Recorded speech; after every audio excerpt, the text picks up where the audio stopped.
fighting for himself? That's right from the coach. That's motivation, baby. So 60 days, 11 games. It starts tonight with the Longwood Lancers. But before we talk about tonight's game, we have to go back to the huge win over Indiana State. I know IPFW last year had a signature win over Utah State. This one, I think, tops that. Yeah, I agree with you because it's an in-state school. IPFW beats the Sycamores by 8 points. And remember, the Sycamores just beat Indiana a couple of months ago. So this is a huge, huge win. And DeWitt Scott coming up big again, 17 points. Quentin Carruthers played very well, as did Tyler Best. But there's always a but at the end, Pat. You know that. Dane Fife told me the other day that if they were a big program like a Michigan State or a Purdue or an Indiana, they'd be looking at tonight's game as a trap game because there's so much emotion after getting that big win, they can't afford a letdown tonight. When you look at this team from Longwood, very similar situation to IPFW. They made the transition to Division I a couple of years ago. They're struggling. Both teams with 3 wins. I'm sure Longwood's coming into this game thinking this is a game they can win. Correct. And they both played Valparaiso this year, and Longwood played them to within 3 points. A good game. The Dons lost to Valpo here as well. But, you know, again, there's always about the Dons looking at back-to-back wins, Pat, for the first time since November of 2004. So this is huge for IPFW. They don't want to look past this game, and they know that Longwood's a team that they should beat. The Dons have played the 29th toughest schedule in Division I basketball so far this year. That's incredible. And one thing I know Dane Fife wants to see tonight out of his team is a quick start. He'd love to see him come out early. They've struggled with that throughout most of this year. Yeah, the last 2 or 3 games, though, they have gotten off to good starts. They played well early against Penn State, lost that one, played well early against Air Force till the altitude got to them, and played very well, of course, the whole game against Indiana State. So this is the thing that's starting to take hold a little. You know, the team's halfway through the season. They're getting used to what they want to do, and it's really starting to take root. Hard to believe there's only 11 games left in the season, but we're really headed down the home stretch. I know, it's very strange to think, man, the season's half over already. We're going downhill on the roller coaster. I tell you what, we will have a preview of this, have the starting lineups, and the opening tap when we come back. You're watching IPFW basketball on UPN Fort Wayne. That book was all right. You know, if she continues to spill product at a rate of 3 per hour, unit cost, say 60 cents. Factor in breakage, downtime, lost sales. You're looking at $2,400 a month.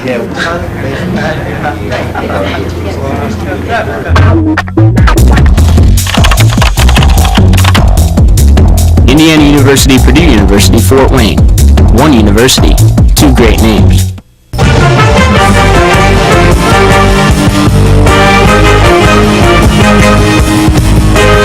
Did you know IPFW has its very own pep band? The Stomp Band is looking for more members, and we want you to join. IPFW students even receive a credit for their participation. Perfection is not required, just enthusiasm and a desire to share your school spirit. Check out our website for more information. Don't just play, stomp. It's IPFW Mastodon Basketball, live from the Allen County War Memorial Coliseum. This broadcast is a production of College 56 at IPFW, in conjunction with UPN Fort Wayne.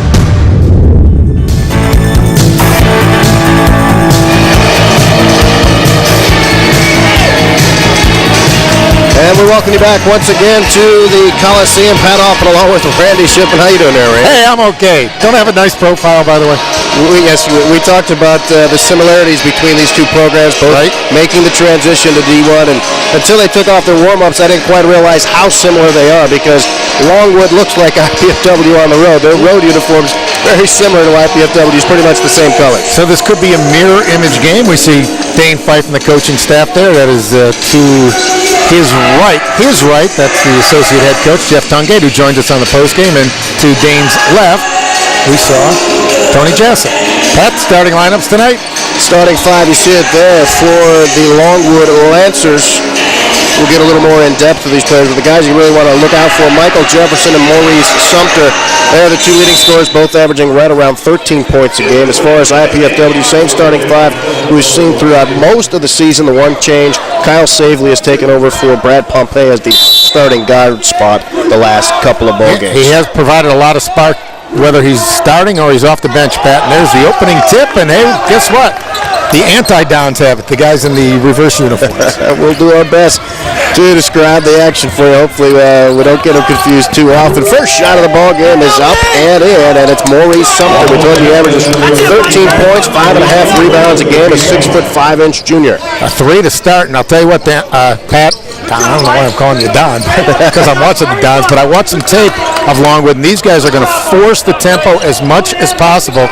So look for the Dons to try to slow it down, especially when they have the ball, when you can really control the tempo. Tyler Best, spin shot off the window a little bit too hard. As you said, pushing it down the floor. The Lancers of Longwood out of Virginia. Farmville, Virginia, I got there? Yeah, I think they do a lot of farming there. just a guess. Probably how it got its name. Inside, little turnaround won't go. That's Clayton Morgan. Who is a big man. Not tall, but he's big. 6'7", 230. Feature as a tight end. You know, NFL gets off its tight ends from college basketball these days. That's the trend. Savely with it on the wing, goes back to Best. Offense will go through Best most of the night. He's the initiator. Carruthers, 3 on top, won't go. Ball knocked out and rebounded by Lamar Bennett. Longwood will try to push it up at every opportunity. Savely with the quick hands, knocks it out of bounds, but it'll be Longwood basketball. The man to keep your eye on, Michael Jefferson. He's been hobbled. We'll see how he can handle it today. He's number 20 on your screen. He is their leading scorer, but he's missed 2 of the last 4 games with an ankle injury. He is getting the start tonight. Dana Smith has been spelling for him quite a bit, and off the bench, he's come in 2 starts, averaged 14 points and 6 rebounds, which is even more than Jefferson had. So Dane Fife complaining because he thought number 10, Brandon Giles, tipped that ball, and it looked like Giles did tip the ball to me, too. In my eye, I think we had a little better angle on it. I think it went off the referee. Okay. That's just what I saw, but what do I know? Hey, you're the one with contacts. That just means I need them and I'm too stupid to go. 3-zip our score, just 1 bucket so far, very early on, just underway. Best inside and going to kick it out, needs to get out of the lane. Savely with it on top. Now this is the one thing, Pat, about Savely starting. When he comes in off the bench, he brings a nice change of pace. DeWitt Scott had a big game against Indiana State. Little pull up, little bit short. Rebound put back by Best. That was a heads-up play there by Scott because there was only 2 seconds left on the shot clock when he put that one up, and he actually managed a very good shot to beat the clock. Best with the great play to put it right back in. Jefferson, a little bit too high. Almost got it to fall. Loose ball. Savely tips it. Scott and Savely, little 2-on-1. Back to the DeWitt Scott. He'll get the lay-in. Smart move there, too, by Scott Peck, because at first he looked like maybe I should try to dunk it, but he wasn't in good position. Just lay it in, get the 2. Layup counts the same as a dunk. Hey, we're not used to seeing this. It's 4-3 IPFW. They actually have an early lead. That's something they've really been working on, getting off to better starts, and they're off to one tonight. Yeah, you brought that up in the pregame. That's something they have to do. Jefferson inside, little turnaround.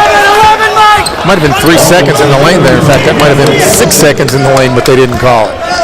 Looks to be moving pretty well from what we can see early on, not showing many effects of that ankle sprain. By the way, Pat, even their shoes are the same if you notice. Yeah, just a good eye. Hawkins turns it over on top. Because I was looking down at his ankle and I'm like, wait a second, they're all wearing the same shoes. It's like playing yourself, you're right. It's like a scrimmage of the colors, yeah. Right there, Mike, right there.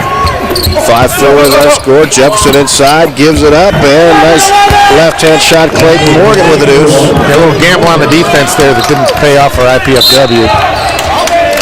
Now they're going to call a block on Brandon Giles. They're getting in Kyle Savely's way.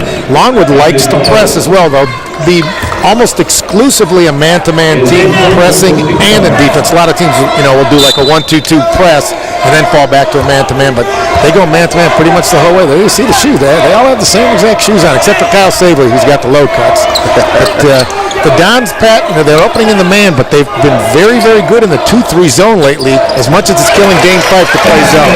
DeWitt Scott was open along the baseline. He knocks down the shot. That's a good high percentage shot there. Nobody on him. He can score. He's been their best scorer all season long. At 5 3-pointers against Indiana State, including a big one late in the game. Indiana State cut it to 2, and he hit a big 3. We've got our first break in the action. We'll be right back. You're watching IPFW basketball on UPN Fort Wayne. Do you have everything you need? Paper, pencils?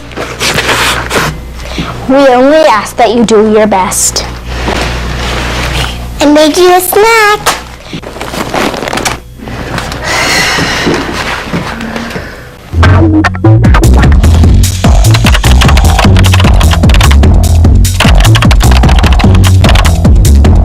Indiana University, Purdue University, Fort Wayne. One university, two great names. On this month's edition of IPFW Up Close, we'll be talking about the upcoming visit to IPFW by Dr. Richard Light, a Harvard professor who's done extensive research on what college students really think about college. And we'll talk with some award-winning athletes, not for their prowess on the fields of play, but for their philanthropy efforts. Join me, Susan Alderman, for IPFW Up Close, Sundays at noon on College Access, Channel 56.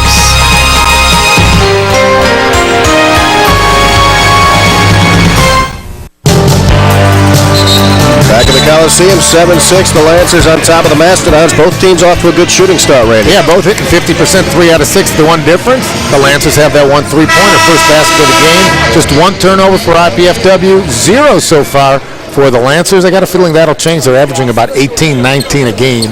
So, Love averages that, catches up. Don's out rebounding him 4-2 right now. Longwood will have the basketball right in front of the IPFW bench. Right there. Come on, Mike. Only 20 on the shot clock because Savely almost had a steal right before he went to the commercial timeout. Jefferson pumps up to 3 and he knocks it down. Man, that thing was dead center, wasn't it? Not much of a press yet, though. I'm really surprised because, again, when I watch the tape of these guys, they press them a lot. Longwood on top by 4, 10-6. Best with it again down low.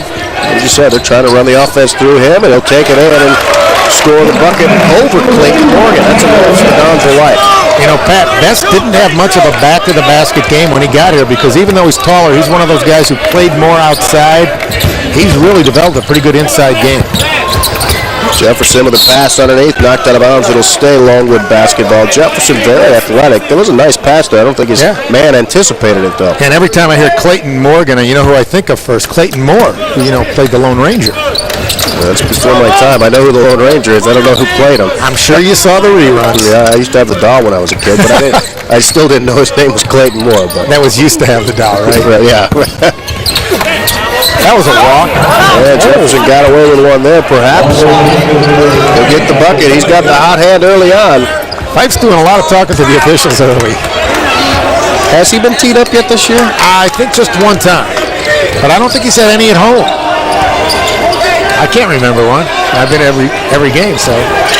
Best also had a nice game against Indiana State. Shot by Savely won't go. Rebounded by Longwood. Jefferson with a hot hand gives it back to Giles.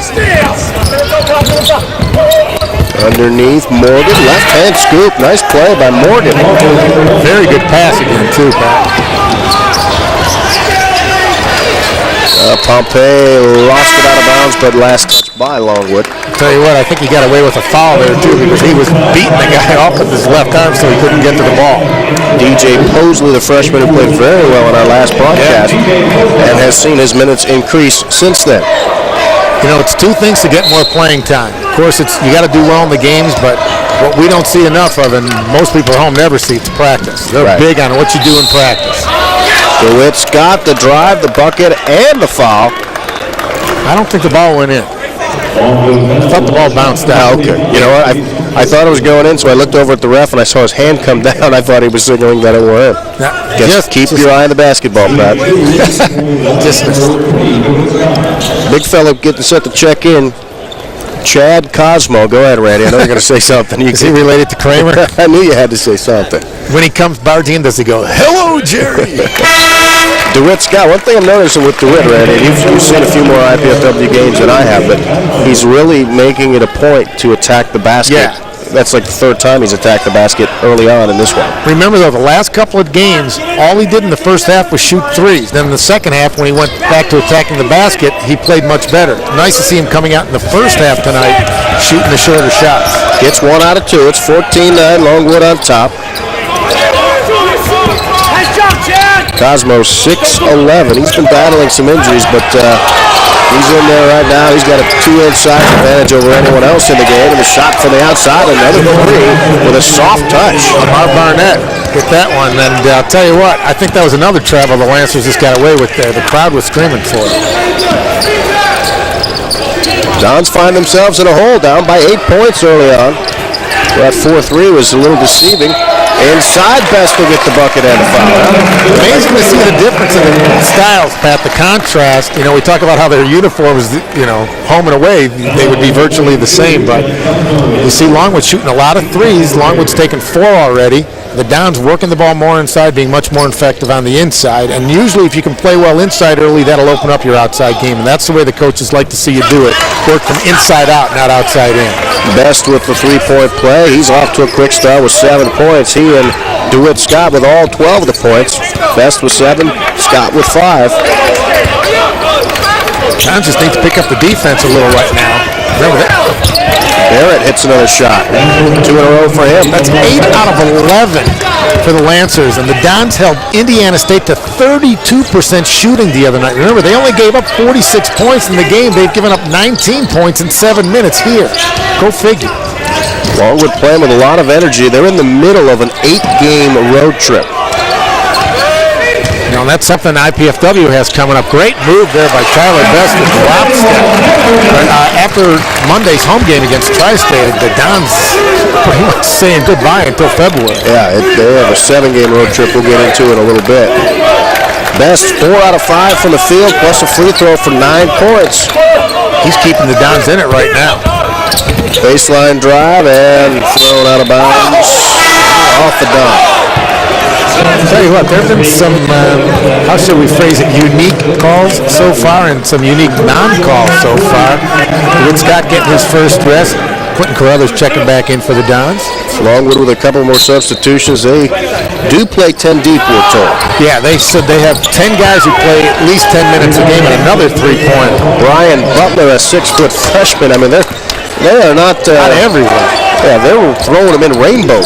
4 out of 5 from threes, 9 out of 12 overall. Carruthers the drive, won't go, but he'll get a couple of free throws. That was a strong move. I almost thought he was going to try to dunk that one, and I think Q may have been able to. He can take off. DeWitt Scott coming right back in, not much of a rest. 22-14 Longwood. You got to hope they cool off from outside the arc. And the refs from the stands are already getting into it. Pat, I don't know if you just heard that gentleman say, he's yelling at the ref in front of us, you've already missed 2 travels and a tip. The other team tipped out. I was kind of turned that way. My microphone may have picked that up. Maybe that's where I heard it. Dons have to take advantage of the free throw line. Carruthers missed the first. He'll get a second. Quentin averaging 10 points, 3 rebounds. Season high of 14 at Purdue. Career high of 19. That was last year. Boy, can't afford to miss 2 free throws there. And almost made up for it with a steal, but Longwood gets it back. Cosmo with it.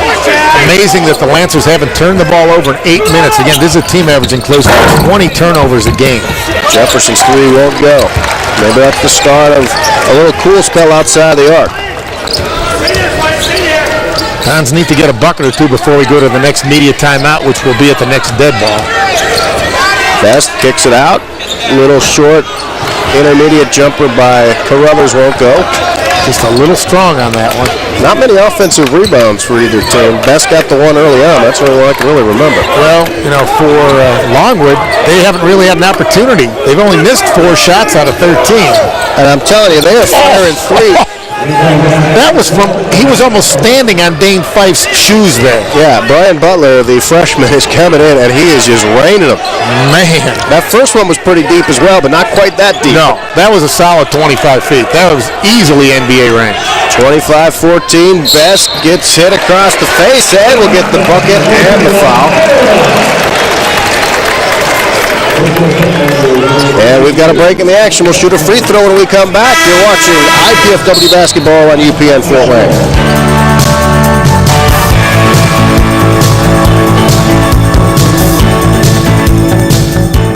Are you in there?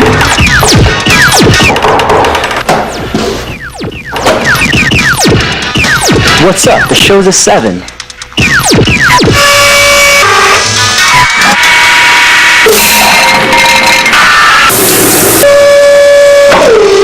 Whoa.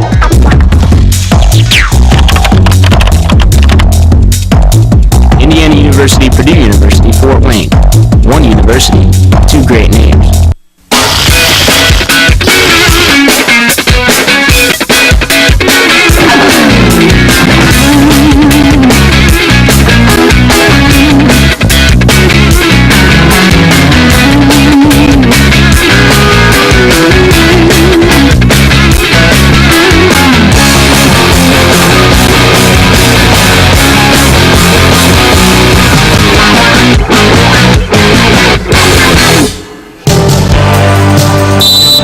Tyler Best, Pat, working inside, the great shot with the right hand. He's got 11 points already, 5 out of 6 from the floor, through the foul, get a chance for the old-fashioned, as we like to say, three-point play. The Dons haven't hit a three tonight, but they've only shot 2 of them, and I like that. I don't think you should be forcing up threes early, but, oh, man, Longwood's 5 out of 7 from 3. Yeah, and that's why they got the lead. On a couple of them, you really can't fault the Dons' defense because you're going to give the guy the shot from the bench. Yeah, pretty much. Best with 12 points. His season high is 15. He's done that twice. So he's certainly on pace to better that. Yeah, he's got a big size advantage on these guys, and he's taking advantage of it. Let's see if I thought he was going to shoot it. As I say, Butler, it wouldn't doubt me that Chris Quinn from Notre Dame hit a couple from out there last night. Jefferson with a drive, and he knocks it down. He's very upset with his team right now. He's not like it. Jefferson's the one guy who's taking it to the hoop. Yeah, that was a pretty good move. Savely back in the game now. Might have gotten away with a double dribble there. Dons trail it by 10. Best won his shot, left that one a little short, but Carruthers with a tap in. That was a fantastic tip, Pat. Did you see him just hang in the air, tip it? I think he tipped it with his left hand. The coach for Longwood, Mike Gillian, was standing in front of me, so I didn't get a clear view of it, but it looked like it was left-handed. That was a left-handed tip. Little turnaround, no good. Best with the rebound. He's got 3 of those. How come these guys can't make it from 2 feet, yet can make it from 28? Crazy game. DeWitt Scott with it. He has 5 points. Back to Best. Keep feeding the hot man. Looking to kick it back out. Savely thought about 3. Plenty of time on the shot clock. Just getting towards 10 now. Savely open for the 3 and won't go, but that was a good-looking 3 there. He was open. And that was a terrific pass by Best to find the open man. Nice block. Oh! I was about to say nice block. Oh, they called the charge. That was a good block. Good block by Best and a charge drawn by Justin Hawkins. Who else? We haven't mentioned his name tonight. Hitting the floor for the first time. Watch him get perfect position there. He was flat out standing still, Pat, and then he was laid flat out. Good job by our cameraman underneath. That was right into his kitchen. And again, surprising to not see much of a press out of the Lancers. Which Scott almost fumbled it away. Found the handle on the top. Dons have cut it to 8. Scott with a drive. Stopped and gets it in. Now he might have got away with a shuffle of the feet there, so maybe we're evening up on the calls. Dons back within 6 all of a sudden. Jefferson, he's got a quick first step, and he's going to be fouled as he went around Quentin Carruthers. Jefferson, we told you, had the ankle injury coming in. He's missed 2 of the last 4. He has 9 points. He's had 4 out of 6. Didn't look like his ankle was bothering him on that spin. No, he's looked actually, I haven't detected any hobbling whatsoever. Dr. Hoffman all over the ankle. I've been to the doctor's office a few times, so they're picking up on a few things. And Morgan. They call the travel on. He's so big he didn't get off the ground when he went up for the shot, and Best got his hand on it. I'm not saying that I couldn't use another salad or 2, but, you know. Yeah, he looks pretty solid, though. He just didn't have a lot of elevation there. Here comes the press now, Pat. Someone needs to come back and help. Nobody on the Dons noticed that they were pressing there, and Justin Hawkins did the right thing, though. He took the timeout. You don't want to just give him the ball. Yeah, we'll stay here. Well, this is something Coach Fife a little upset about because they knew it was coming. Right. They knew the press was going to be coming at some point. Yeah, but the thing was, you're, 11 minutes into the ball game, they haven't really pressed, so you stop thinking about it as a player. Someone has to yell, hey, come on back. You can also run baseline at that point, which you couldn't run baseline because it wasn't after made baskets. So Hawkins did the right thing by calling the timeout. Now they come out ready to go. The Dons, 9 out of 16, shooting 56%. That was excellent, though not as excellent as Longwood. 11 out of 18 for 61%. That's pretty impressive. Both really are. For 2 teams, 45% is really good these days. For the season, shoot under 40%. Here comes the trap. Nice play by Carruthers to break it.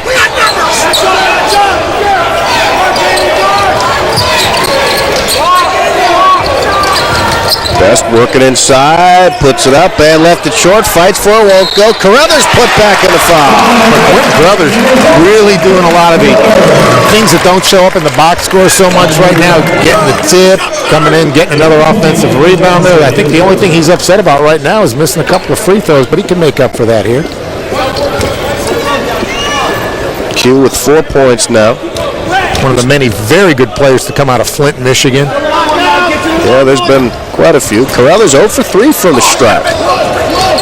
Don's not taking advantage. They've been to the line 7 times already, Pat, but have only made 3 of them. You want at least 5 out of 7. Longwood yet to visit the charity stripe. Giles with it now over on the right side. That's Sumter. Haven't heard much from him yet. He averages 13 a game. Morgan, the little pull-up, and gets it to fall. And I was about to say, I don't think that's a shot you want to see him take if you're Longwood, but obviously he knew what he was doing there. That breaks up, about a 4 or 5 minute dry spell for the Lancers. They've been stuck on 27 for quite a while. Lead back up to 6, 29-23. Tyler Best, he's been fantastic. Backing him in again. Nice little move. He'll get the bucket. He's owning Clayton Morgan underneath tonight. That's twice he's used a drop step on him and twice that it's worked. And Best with 14, just one off his career high. And we still have plenty of time to go in this ballgame. Pull-up shot gets the friendly roll. Lamar Barrett. Man, these guys are not shy, Pat. These the same rims that we've had all year long, but I tell you what, both sides are really getting some nice soft bounces on these rims tonight. And I don't think that it's a case of bad defense. Sometimes it is. They're playing defense. Both teams are just shooting exceptionally well. Well, shooting is so much confidence, and once you get a couple to fall early, and we've seen it the other way around, you get a couple don't fall. Best again, the spin, and he is just on fire. 16 points for Tyler Best. It's career best for Best. Pat, part of it too, I mean, the Dons shooting 60%, but most of their shots have been within 5 or 10 feet. The shot by Barrett won't go, but he saves it himself, then saves it over to Sumter. Now they'll reverse it over to Giles. And Barrett, he's a real energy man right now. On top, Giles for 3, and that one curls out. Hawkins with a rebound. Well, that first shot was so bad that nobody could get the rebound, and guys had good position for it, but it barely grazed the rim, and only the guy who shot it knew where it was going. 31-27, Don's chance to cut into it. Best, can he do it again? He can! He is just unstoppable right now, 18 points. Lead down to 2 all of a sudden, Pat. Keep feeding the big man. He's hungry. You know, and I was calling Lamar Barnett because you met my buddy, Larry Barnett. I was calling him Larry. I almost thought he was Larry Barnett. Don's within 2. Sumter from the elbow gets it to fall. Boy, that looked like it was a turnover. I'll tell you what, Sumter wasn't ready. He wasn't ready for that Sumter. He had a little smile on his face on that one. Can Best do it again? He's hit 8 out of 11. He'll go for it. Left that one a little short. Yeah. He got a little push there, too, from Morgan when he went up. That's good defense. Jefferson cuts in and fouled before the shot. We've got a break in the action. Don's down by 4. We'll take a break. You're watching IPFW basketball on UPN 4 Wayne.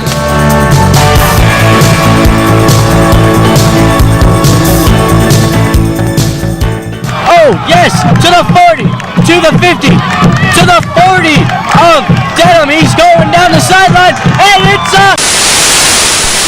If legislation being considered now in the U.S. Congress passes, you won't see your local team or your government or local events in news on this TV channel.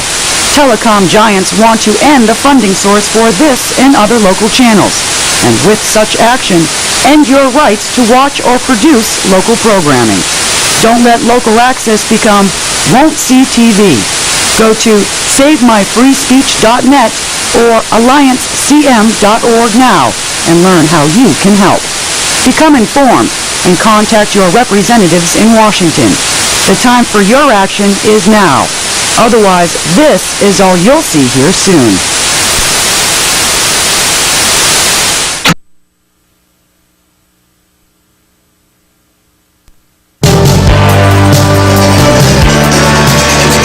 Hey, Pat, I noticed somebody in the house tonight who spent many a night here in Memorial Coliseum sitting directly across from us. Ian Boyce, former comic. I would call him a comic great, wouldn't you? I would say so. Right at the Knob Brick and Fireplace. We'll give Knob Brick an extra little plug there. Okay. Sitting directly across from us. You're right, holding a youngster. One of his kids. Second shot. He's a financial planner these days. Just opened his own company in the last year or so. Thanks for that little Ian Boyce update, Randy. Hey. We go golfing every once in a while. We're going to the free throw line right now. Michael Jefferson playing very well. Here you go, Pat, for bonus points. Where did Ian go to college? Hey, jeez, you got me on that one. Vermont. I just remember because my nephew went there. So I used to sing the praises of Burlington. That was on the floor. I don't know why he's getting 2 shots on this one. Boy, the officiating's been as bad here tonight, Pat, as it was in some of the bowl games. Yeah, they called it on the floor from my recollection. Well, and that fan behind me. Yeah. I'll tell you what, some interesting calls tonight.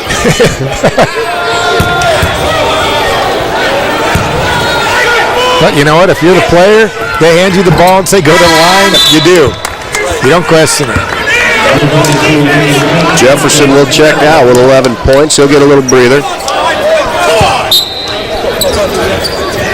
Speaking of breather, Tyler Best still in the ball game.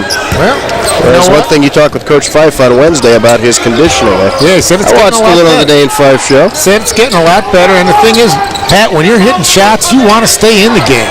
Pompey opened for the 3, was halfway down the well, but kicked out, but the Dons get the rebound to Whit Scott, and he's fouled. Now, Dane Fife's always telling me that Scott has no elevation. I see him getting up every once in a while, but he's a smart player. He knows how to use the shot fake. That's why he gets open for so many of his shots, and why he can get to the basket as well without being a great leaper.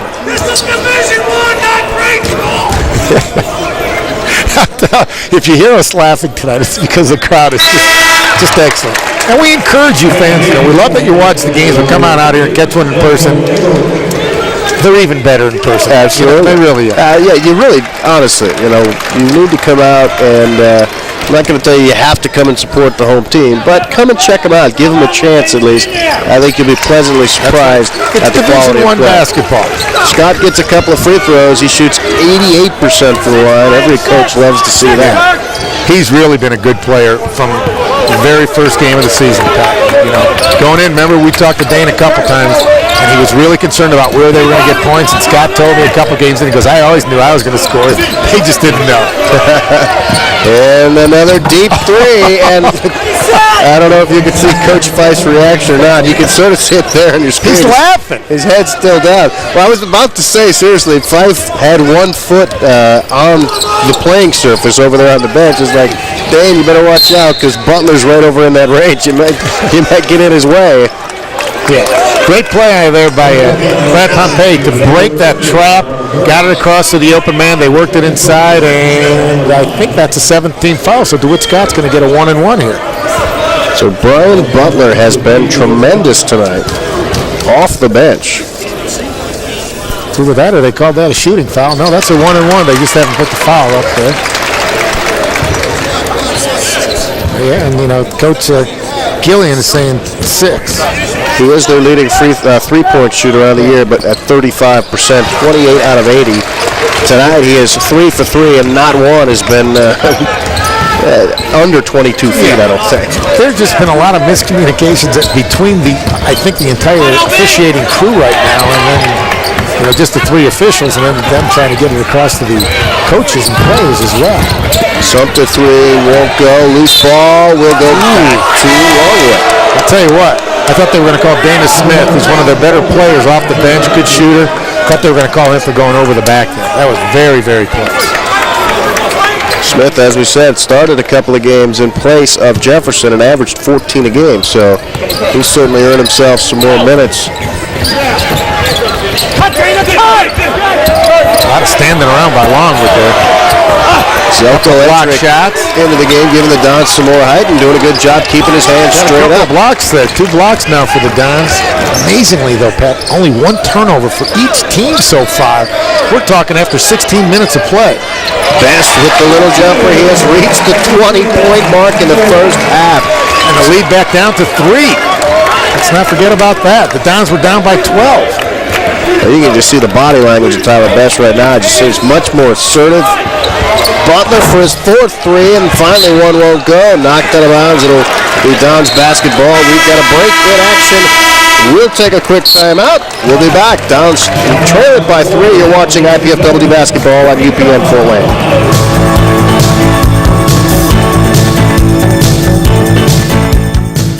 Mom, Dad, you know we love kids, and I've made a decision that will totally change my life. Cameron's too. It's a huge responsibility, leading someone into, who knows, communication or science or math.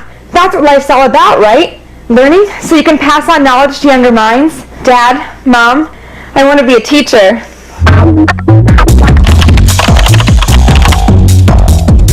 Indiana University, Purdue University, Fort Wayne. One university, 2 great names. On this month's edition of IPFW Up Close, we'll be talking about the upcoming visit to IPFW by Dr. Richard Light, a Harvard professor who's done extensive research on what college students really think about college. And we'll talk with some award-winning athletes, not for their prowess on the fields of play, but for their philanthropy efforts. Join me, Susan Alderman, for IPFW Up Close, Sundays at noon on College Access, Channel 56.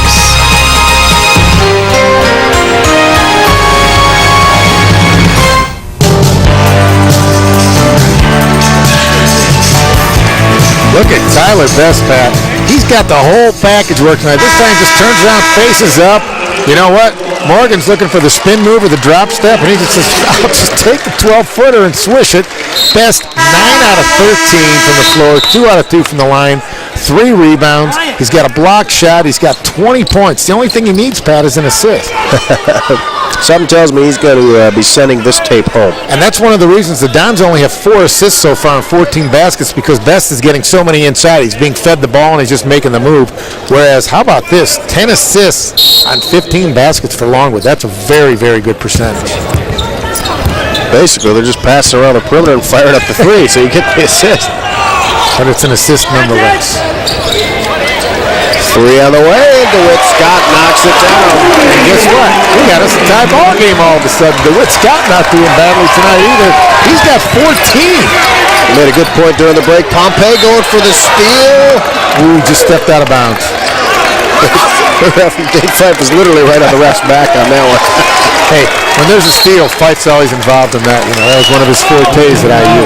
The point you made during the break is that 38 points for Longwood already with 3 minutes to go in the half. Dons only gave up 46 last game. Yeah, but this is a much different pace game, and the shooting's been so good. The Sycamores only shot 32% now. Nice backdoor cut.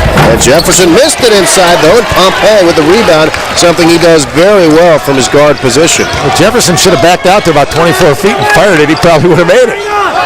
Dons with a chance to take a lead. This would be a big momentum bucket right here if they can get it. Guess who wants it? Mr. Best. He's got 20 points. Going to get 2 more inside, and he'll get it to go. I'm shocked that there was no foul called one way or the other on that one. There was a lot of body banging going. 22 points. How about this, Pat? 36 points, all but 4 of the points between Best and Scott. Justin Hawkins hitting the floor again. Got run over, but no call. Probably a good no call right there. Fans really starting to applaud the hustle plays. Don's starting to come up with several more hustle plays these last couple of minutes. And their defense has been terrific for the last 10 minutes or so after the Lancers bolted out to the 27 points very early in the second half, or excuse me, in the first half here, and only 11 since then for the Lancers. Tyler Best looking very much like David Simon the last couple of years for the Dons. Yeah. I mean, I don't remember Simon getting 22 points and a half. Yeah, an easy one inside that time for Clayton Morgan. Well, Tyler Best had to come over because the man was beat, so he came over on the help defense, and a good play by the Longwood guard there who dished it off to the wide-open Clayton Morgan. Interested to see how many minutes Best has played. I don't remember being on the bench for more than 2.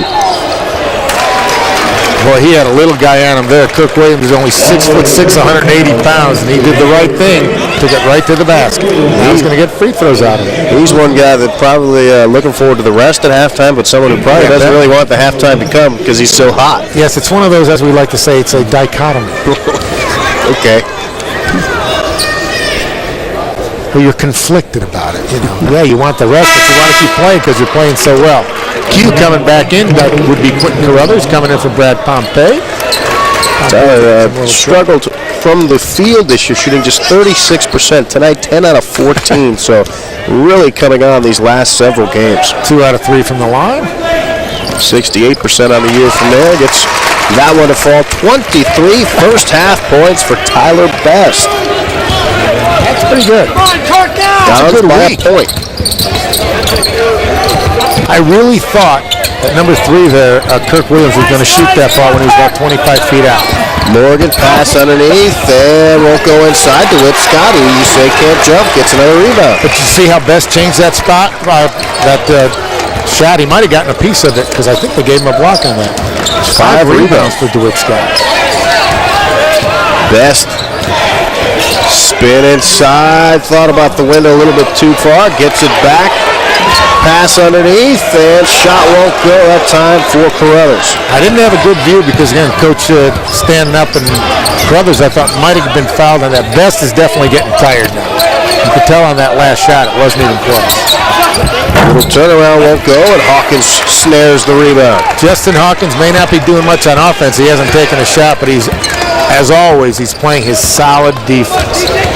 Dons with a 1-point lead. Chance to add to that. We're inside a minute. First half. It's been very entertaining first half, no doubt. Perhaps played a little more at the pace of Longwood. Mosley underneath will go to the line and shoot a pair. And another terrific pass there from Tyler Best. Mosley went right up with it. Don't know if it was much of a foul. I think he got him with the body a little, but you know what? When you make the aggressive move, the refs are going to give you the benefit of the doubt.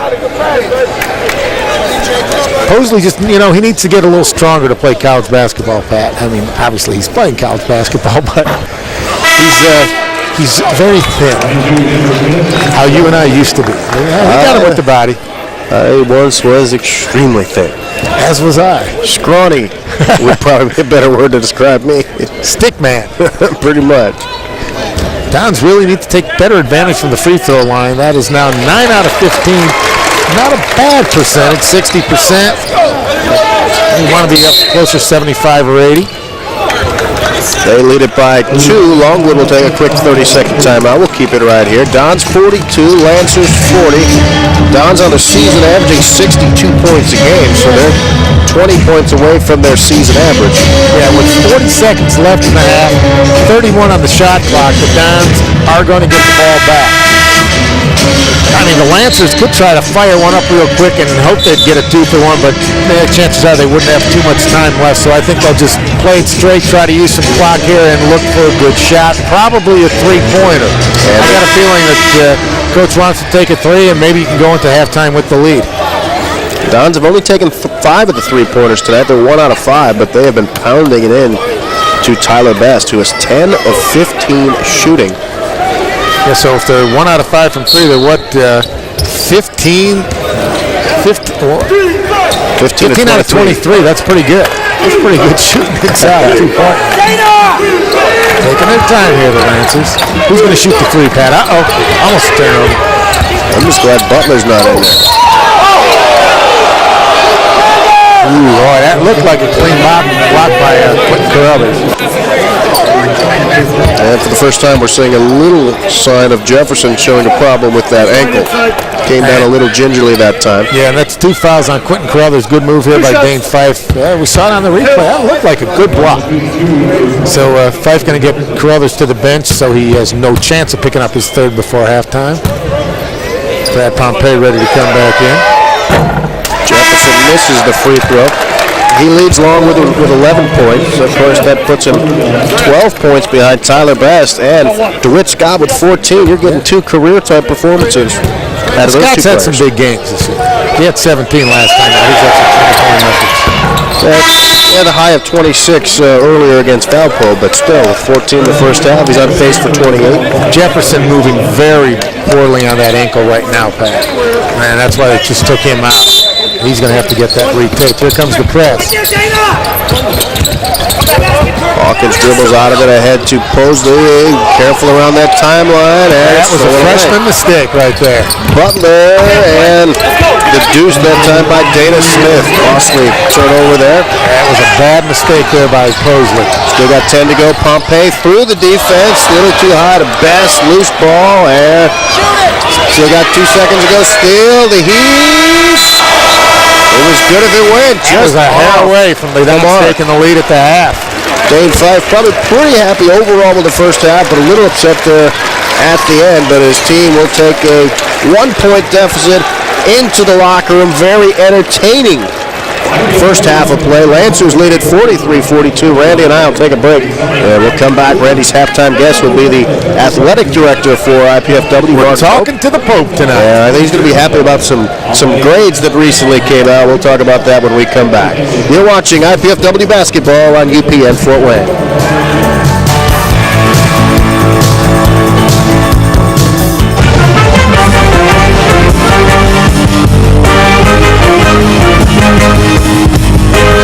Did you know IPFW has its very own pep band? The Stop Band is looking for more members and we want you to join. IPFW students even receive a credit for their participation. Perfection is not required, just enthusiasm and a desire to share your school spirit. Check out our website for more information. Don't just play, stop. On this month's edition of IPFW Up Close, we'll be talking about the upcoming visit to IPFW by Dr. Richard Light, a Harvard professor who's done extensive research on what college students really think about college. And we'll talk with some award-winning athletes, not for their prowess on the fields of play, but for their philanthropy efforts. Join me, Susan Alderman, for IPFW Up Close, Sundays at noon on College Access, Channel 56.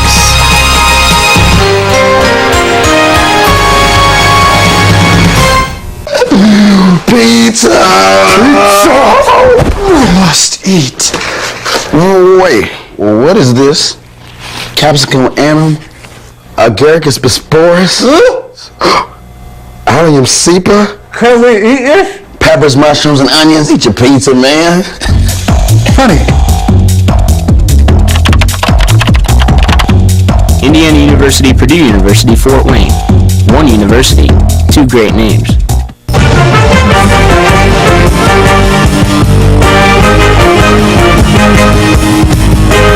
Did you know IPFW has its very own pep band? The Stop Band is looking for more members and we want you to join. IPFW students even receive a credit for their participation. Perfection is not required, just enthusiasm and a desire to share your school spirit. Check out our website for more information. Don't just play, stop.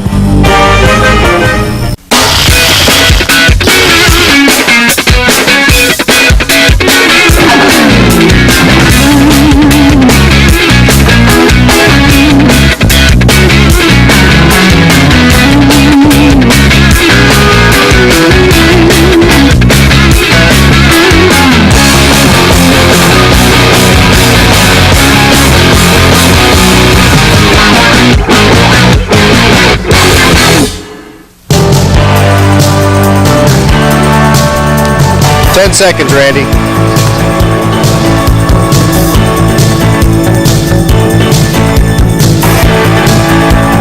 Back once again at halftime. Entertaining game. Longwood right now on top of IPFW, 43-42. Pat Hoffman along with Randy Schiffman, who's standing by on the court with a special halftime guest.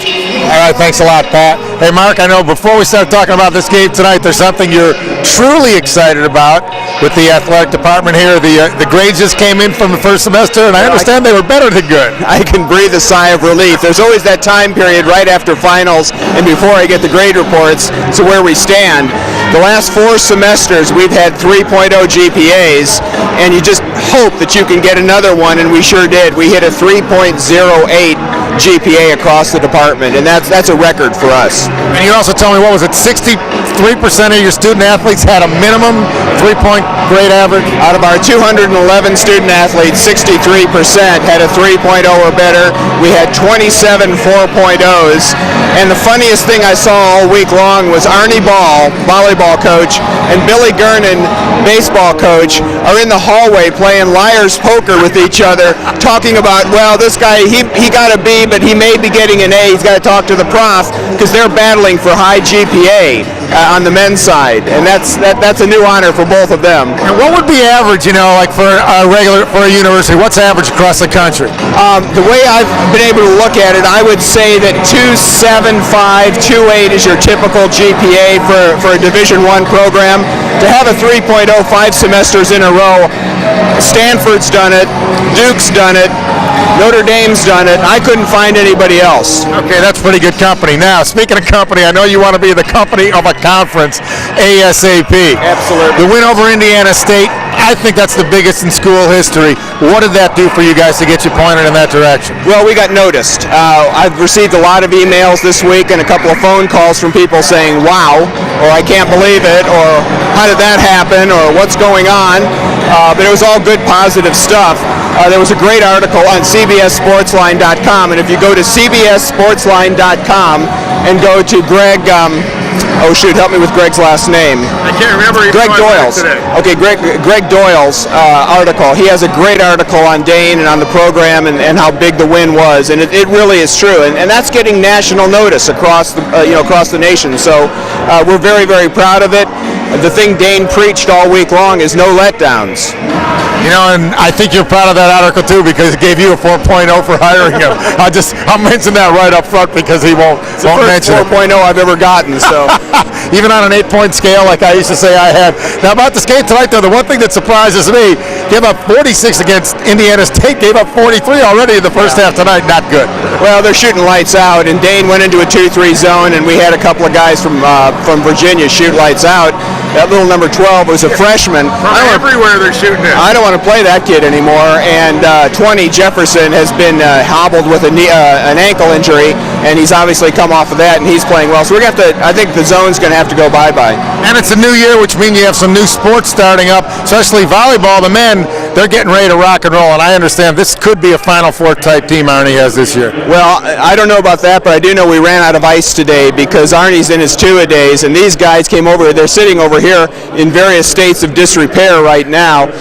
They just finished their second two-a-day, and he is working them very hard. We're excited about the possibilities. I think Arnie's got some people, a couple of transfers, and a couple of new kids that are going to make a major difference. There's a couple of kids who can jump just simply out of the building. Now, you also mentioned Billy Gernon, the baseball coach. There's a team that's had some good seasons as well, and they'll be starting very soon. Absolutely, and isn't it fun to think about that? Yeah, baseball warm, sunshine. Yes, all those kinds of good things. Billy's coming off a 20-win season, and he's looking for more. He's looking for better. I think he's had a great recruiting class. He's very proud of what the group he's got coming in. So, everything's pointing very positively for Billy and the baseball program. Do you feel yet, since you've joined the university as athletic director, that it's turned the corner of D1? Oh, geez, Randy, I don't know. I'm going to let other people decide that. I continue to keep my eye focused on the major thing, which is conference. And until I can accomplish that goal, to me, we have not done what I've set out to do. That, to me, is still mission number one. It's still the critical thing that I work on every single day. I did two things today in that regard. When we get that accomplished, then I can sit back and start to have a good measuring stick. As far as other D1 programs that are independents, I think we're doing fine. I think we're holding our own. But when we get to that next level where we can actually do a conference check against our teams, we're going to be all right. And it's coming soon, and Happy New Year, and hopefully this will be the year. And Pat, back to you. Eddie, thank you very much. Our halftime score, 43-42. We will take this time out. We'll have the halftime stats when we come back. You're watching IPFW basketball on UPN Fort Wayne.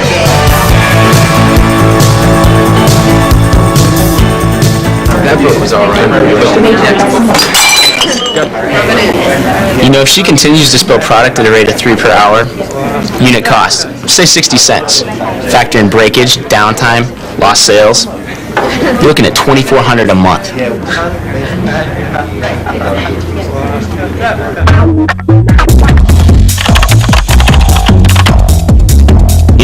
University, Purdue University, Fort Wayne. One university, two great names.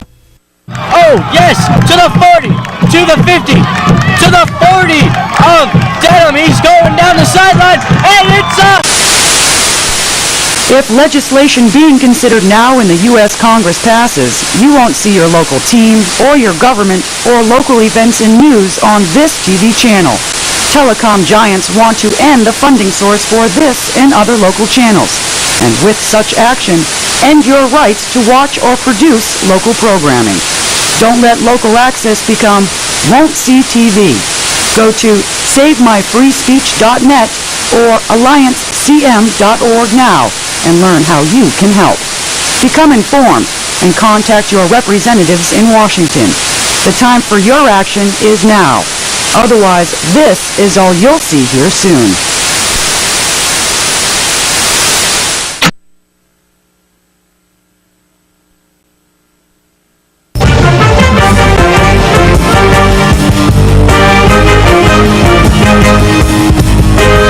Did you know IPFW has its very own pep band? The Stomp Band is looking for more members and we want you to join. IPFW students even receive a credit for their participation.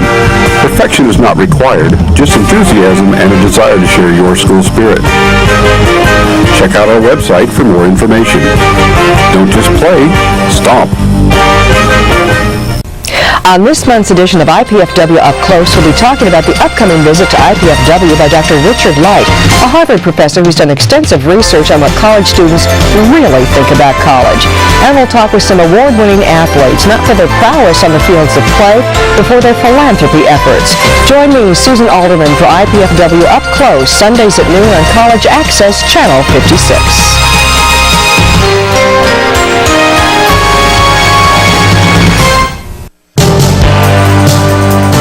Once again at halftime, 43-42, very even ball game, as you might imagine. Pat Hoffman along with Randy Schiffman. And Randy, I'll tell you what, when you take a look at the stats in this ball game, the one thing that's going to stick out is the three-point shooting for Longwood, right. But the Dons shooting even better from the two-point range. That's right. 55% overall for the Dons, but only 1 out of 6 from three-point. 6 out of 11. That's over 50% for the Lancers, and they shot 17 out of 33, 52%. So both teams shooting the ball extremely well. This really isn't the kind of game we were expecting because the Dons, they've been playing some very good defense lately, Pat. So it's surprising to see those numbers. You take a look at the stats right there.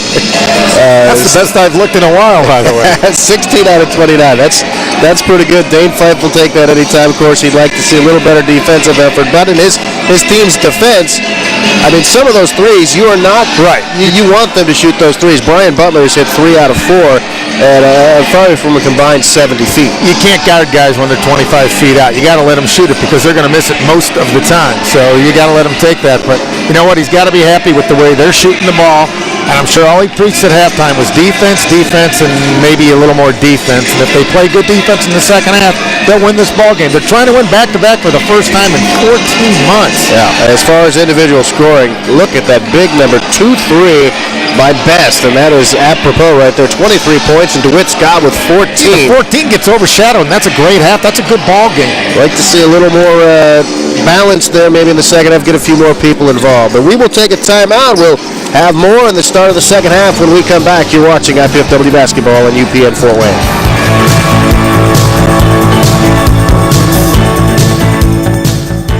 Do you have everything you need? Paper, pencils? We only ask that you do your best.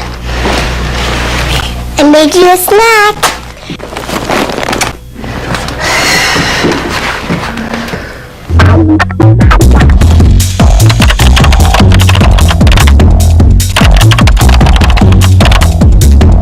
Indiana University, Purdue University, Fort Wayne. One university, two great names.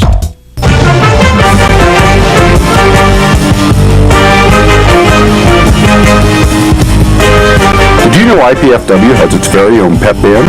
The Stomp Band is looking for more members and we want you to join. IPFW students even receive a credit for their participation. Perfection is not required, just enthusiasm and a desire to share your school spirit. Check out our website for more information. Don't just play, stomp. On this month's edition of IPFW Up Close, we'll be talking about the upcoming visit to IPFW by Dr. Richard Light, a Harvard professor who's done extensive research on what college students really think about college. And we'll talk with some award-winning athletes, not for their prowess on the fields of play, but for their philanthropy efforts. Join me, Susan Alderman, for IPFW Up Close, Sundays at noon on College Access, Channel 56.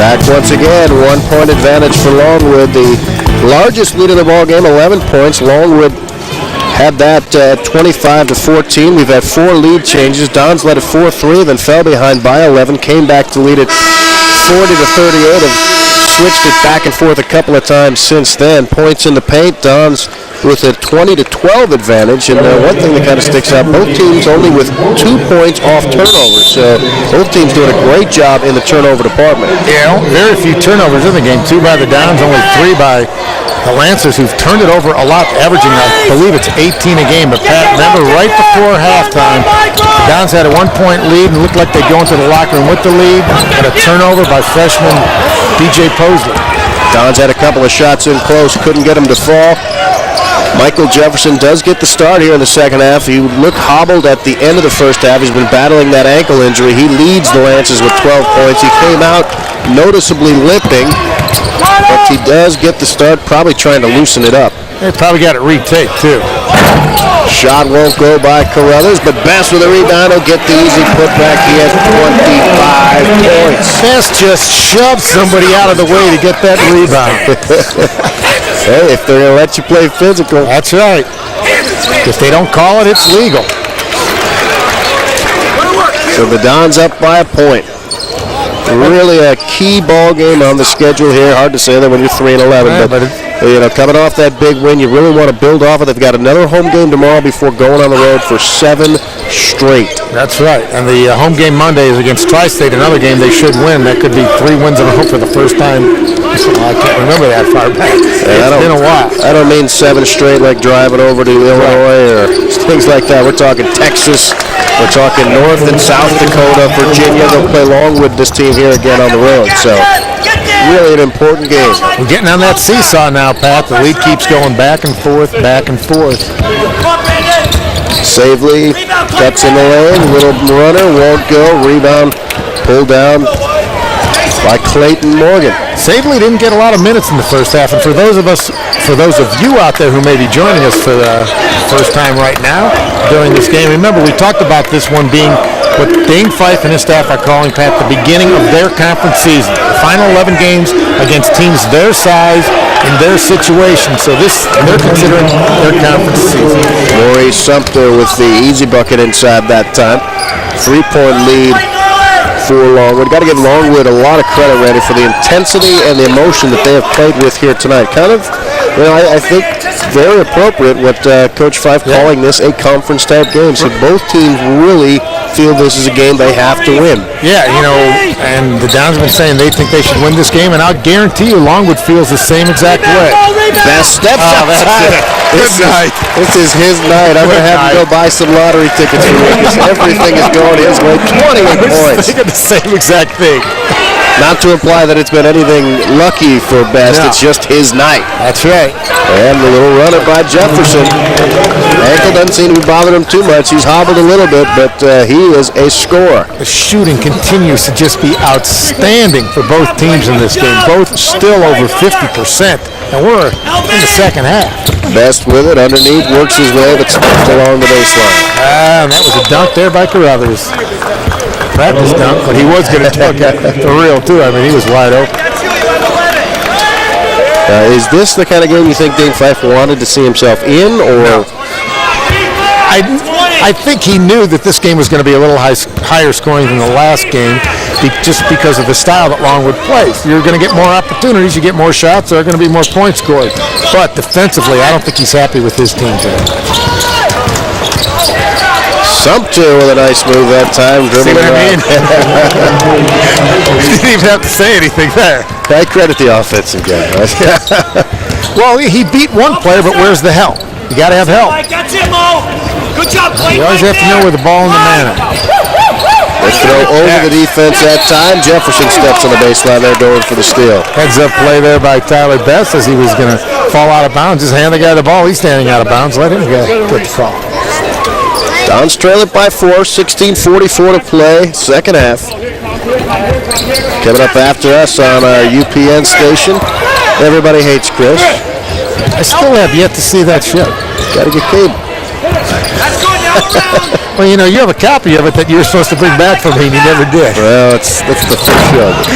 We'll get back to that later. Rebound by Best off the miss from Pompey. Sabely with it. Season opening. Takes it down the lane. Can't get the runner to fall, but he'll get 2 free throws. Nice play by Sabely to draw the foul there. But did you notice, Pat? He knew he was going to get hacked, but he was concentrating on trying to make that shot. A lot of guys just worry about getting fouled and just want to make the free throws, but he went in there with every intention of making that shot. He had his eye on the rim, and that ball didn't miss by much. Almost got that soft roll. Free throw does get the soft roll. He shoots 72%. 6-foot freshman, averaging 10 points, 4 rebounds a game, with a season high of 18 against Marygrove. And I also saw him get 8 rebounds in a game. 8 for a guy who's generously listed at 6 foot. Just 1 out of 2 from the line. Don's missing some opportunities there. Just 10 out of 17. Sumter with a hot hand. Scored 2 more. Have you noticed that in this half, in the first 4 minutes here, only 1 3-point shot by Longwood, and they're being much more effective by taking the ball inside, scoring much better. Sumter hit that first bucket of the game, but didn't do much after that in the first half. But he's come out with 3 buckets here in the second half. All on the inside. Up to a 5-point game. Sabely on the drive that time. He got fouled. He thought he got hit on the arm when he shot it, but the ref didn't think so, and that's all that matters. Chance to open up a little bit of a lead here. In the lane, shot won't fall. Dons do get the rebound, and they look to push. DeWitt Scott back out to Pompey. Bring it in, little pull-up in the fall. Nice shot by Pompey. Good move there. They need to get Scott some shots there. I don't think he's taking a shot in this half. He had 14 in the first half. Yeah, you know what? Guys are hot. Keep riding them. First bucket of the night for Pompey.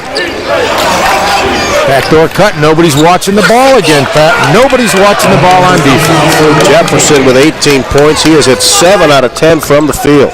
Those are the kind of plays that drive a coach crazy, especially a defensive-minded coach like Dane Fife. Lead back up to 5. DeWitt Scott working on Sumter, down to Best. He's loved this matchup, and he'll get another easy, too. That's just too easy. Talk about bad defense. He just let Best back him down and just basically lay it in. So, okay, we'll play offense now. Clayton Morgan looking to get 2 back at the other end, and that one won't go. A little bit too hard, and he's frustrated. He's got his head down right now. Look at little Sabely with the rebound, pushes it up and sets up Pompey. He can't do it any better than that, Pat. 5 all came together. It's a big 3 by Pompey. Oh, Sabely trying to draw the foul, didn't get it. We've got a timeout of action. We are all tied up. You are watching IPFW basketball on UPN 4-Way.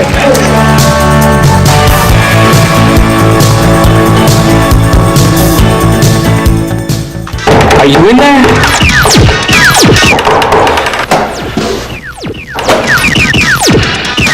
What's up? The show's at 7.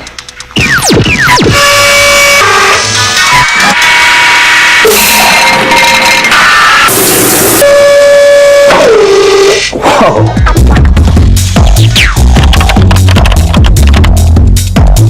Indiana University, Purdue University, Fort Wayne. One university, 2 great names.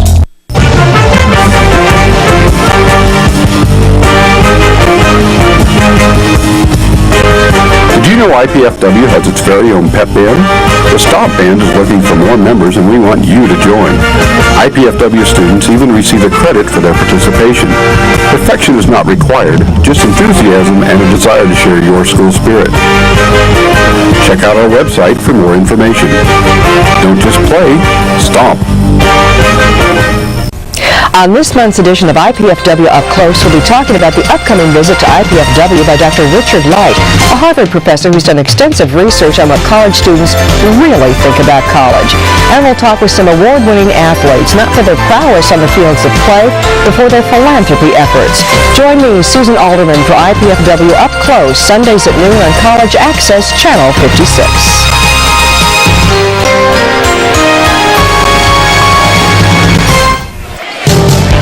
Back once again, and we missed about 3 seconds of action, and I tell you what, Mr. Butler hit another one from about 30 feet that time. The Butler did it. He literally was 10 feet behind the three-point line when he shot that ball. He didn't even hesitate, Pat, and that wasn't even off a dribble. He just went straight up and shot. And DJ Posley will get the bucket. Dons get 2 of the 3 back right away. Big Z, Zelko Edrich in now is 2. I think that's how he's pronouncing his name now. He keeps changing his pronunciation. And another one falling, Lamar Barrett.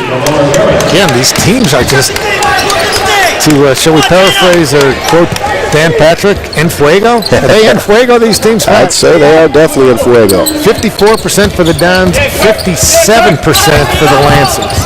Best with it along the baseline. Scott cuts in. Nice dish. Zelko will get the 2. And he's got to thank his buddy DeWitt Scott for that. It was a beautiful assist. The old drive and dish. Zelko Edrick with the bucket. That was a walk. And, jeez. Nice pass after he took the extra stay. He changed pivot feet. Kirk Williams, the 2. 62-59. The three-point shot's been the difference in the game, though. Don's 3 out of 9, which isn't that bad. Shoot a third because that's like shooting 50% from two-point land, but 7 out of 13. Best and can't get it to fall, but he will get 2 free throws. Which Mike Gilligan wanted a push off on that. Yeah. Well, you know what, though? They're not going to call that now, Pat, because these guys really haven't been guarding him much. They've really been letting him do whatever he wants out there, so when he goes in and there's some contact, they're going to call on the defender for finally playing some defense. Brian Butler hobbling over to the bench for Longwood. I don't think Dane Fife minds seeing him sit down. He keeps getting further away for his 3-point shots. I know. You know, when he caught that last one, admit it, when he got it, you thought, there's no way he's shooting that ball. There's no way. And he just went right up and shot. He literally was, you look at the top of the key and where the free throw, or the half-court line, he was about midway between that one. Without a dribble, he just went straight up and shot it. There's the best move right there. Almost got it to go. Missed the first free throw and need him to make the second here. He's hit 4 out of 5 from the stripe. He's done just about everything right tonight. 31, no points. And he's that didn't even hit the rim. Yeah, he's getting tired. I could tell that in the early stages just a few minutes ago of the second half that he is definitely a little more winded, playing more minutes than he's used to. Easy 2 underneath for Longwood. Yeah, he's not making it up court so quickly right now. Might be a good time to give him a breather. If you take him out now, you get him, a little extra rest with the media timeout coming up soon, too. Just looking at the first half stat sheet, Best played all 20 minutes in that first half. I didn't think he sat because he was playing so well. I thought they sat him for a second, but maybe it just was a second. Then inside.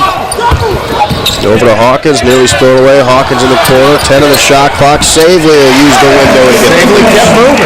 It's just like in football. When a guy gets in trouble with the ball, you got to move to the open spot, and he did. He's getting ready to come back in. I think Best will get a break. Look at him just clearing out underneath. He took 2 players with him. Oh, Best, that was pretty comical, really. Mike Gillian was going crazy, the Longwood coach.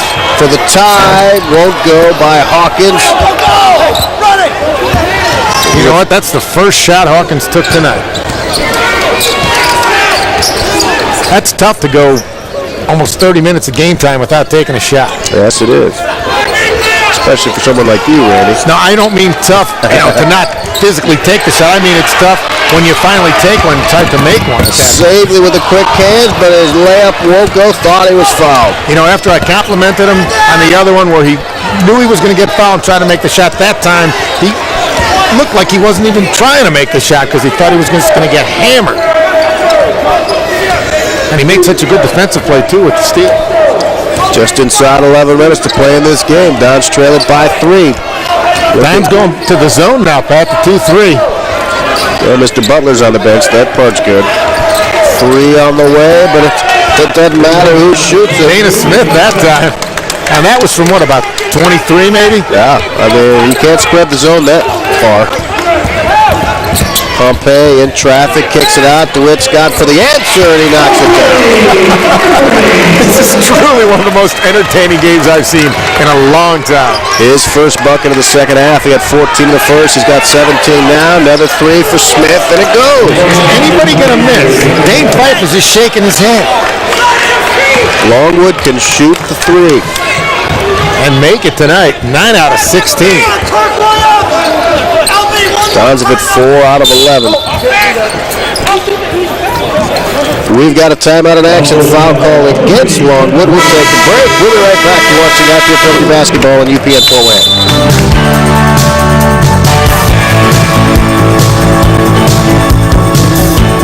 Mom, Dad, you know we love kids, and I've made a decision that will totally change my life. Cameron's too. It's a huge responsibility, leading someone into, who knows, communication or science or math. That's what life's all about, right? Learning so you can pass on knowledge to younger minds. Dad, Mom, I want to be a teacher.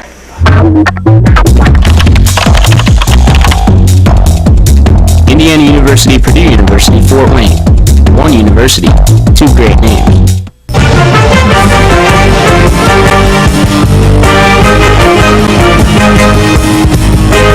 Did you know IPFW has its very own pep band? The Stop Band is looking for more members, and we want you to join. IPFW students even receive a credit for their participation. Perfection is not required, just enthusiasm and a desire to share your school spirit. Check out our website for more information. Don't just play, stomp.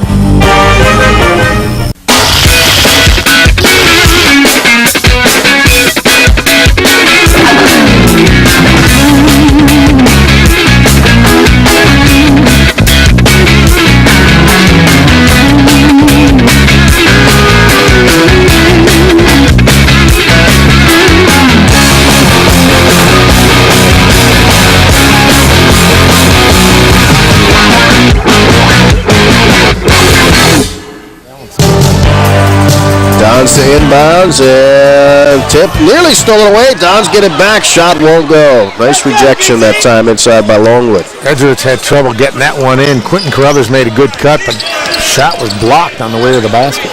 Big spot in the game here. Still got plenty of time, but the lead is up to 6 for Longwood. Don't want to see it get much bigger than that, and Don's have to claw their way back. Sumter guarded by Savely. He's got a 6-inch advantage there, but not a quick advantage. Savely with the steal. Don's with a chance. Wide open for 3. Scott knocks it down. Second in a row. 20 for him now. He's got 20. Best test 30. You know what, Pat? With Savely, when he's guarding a bigger guy, to him that just means the ball's closer to his hands to steal. Sumter out of control on that one, but Clayton Morgan will get the bucket and the foul. Got Hawkins off his feet. And like Clayton Moore, he was a lone ranger under the basket there, got the rebound, just went right back up with it. Morgan with 10 points, 6 rebounds. He has had a rough night defensively. Having his hands full with Best, but scrapping on the boards and with his 11th point. So he's above his average of 9.4. And a lead back to 6. Yep, and that quickly negates the 3-point basket by DeWitt Scott.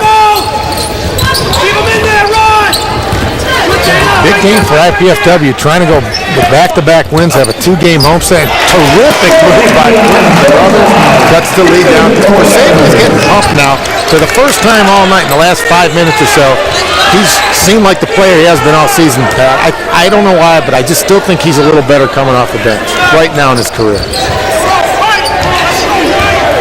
The lead is 4. Jefferson over to Sumter from the elbow. Won't go. Don's fought for the rebound. Saved by Longwood.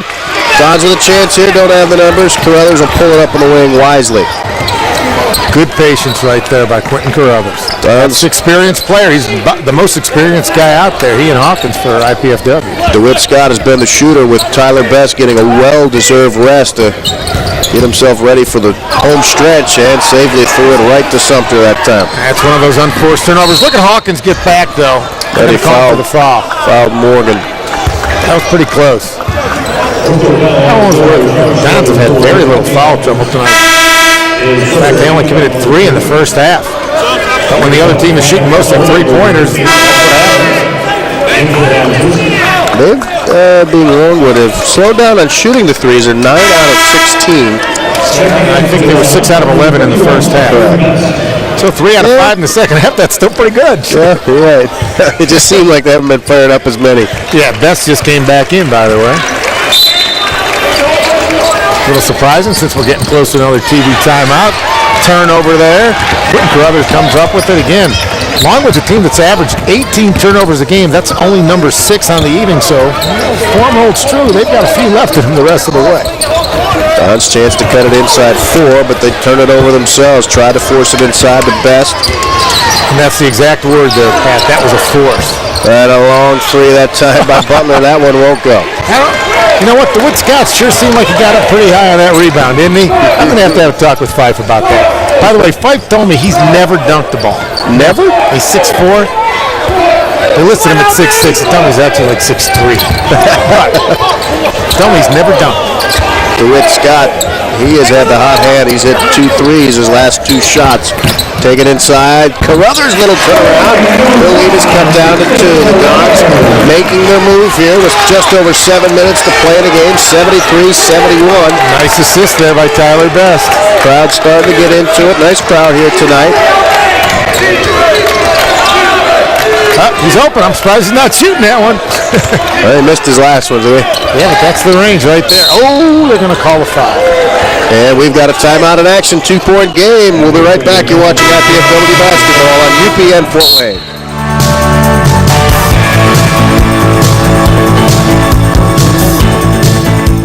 Oh, yes, to the 40, to the 50, to the 40 of Dedham. He's going down the sideline, and it's a...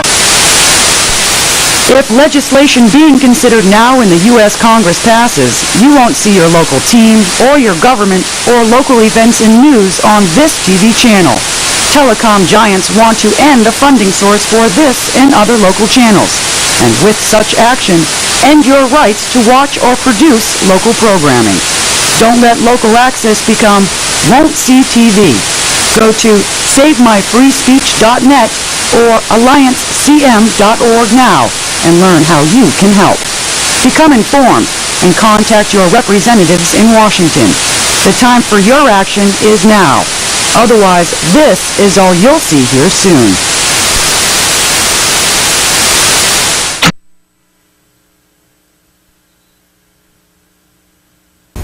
On this month's edition of IPFW Up Close, we'll be talking about the upcoming visit to IPFW by Dr. Richard Light, a Harvard professor who's done extensive research on what college students really think about college.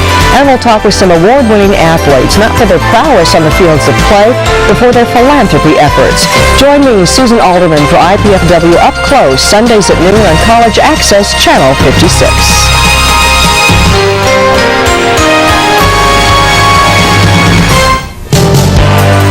Back to live action. Longwood with the basketball at a 2-point lead. Just inside 7 minutes to play. Very entertaining game. Well, that was a carry they didn't call. Another carry they didn't call. Jefferson lost it out of bounds. Dons will have it. Longwood, as you said, started to turn over just a couple of minutes ago. They were stuck on 3. They're up to 7 turnovers. Dons need to get some guys coming back against the press, and they do. With Coach Gilliam not going with much of that press tonight because of the fact they're in an 8-game road trip. Oh, that was a walk. Yeah. You know what? And remember what Al McGuire used to say about the best thing about freshmen, Pat? They become sophomores. That's right. Coach Fife learning more than he wants to learn about patience. I saw his eyes there the moment that happened, but then quickly he went from frustrated to then encouragement, and that's strictly all you can do, really. I still laugh every time I hear him talk about, these kids. Morgan got out his shot blocked by DeWitt Scott. Ahead to Carruthers going for the jam, and he gets hit pretty hard. Butler got his money's worth on that one. Trying to act like he didn't foul, looking for the high five from the ref. Didn't like foul. He could have been turned around and called that foul. The ref wanted no part of that high five. Look at here on the replay. Yeah, he got him just a bit with the body. Just a little bit there, Pat. Little man got up, though. I'll give Butler some credit. Carruthers, big free throw right there. Needed that one. Yeah, he hasn't shot it well from the line tonight. That's just 2 out of 5, so makes this one. We got a tie ball game with 6:18 to go. Hey, that's pretty good. Q looking for his 10th point of the night. On the rebound, Mike. Ready, Mo. And gets it. So he gets 2 free throws. He has a strange shot. You notice how there's no rotation on the ball. It's almost like a knuckleball, the way he shoots it. 73 all.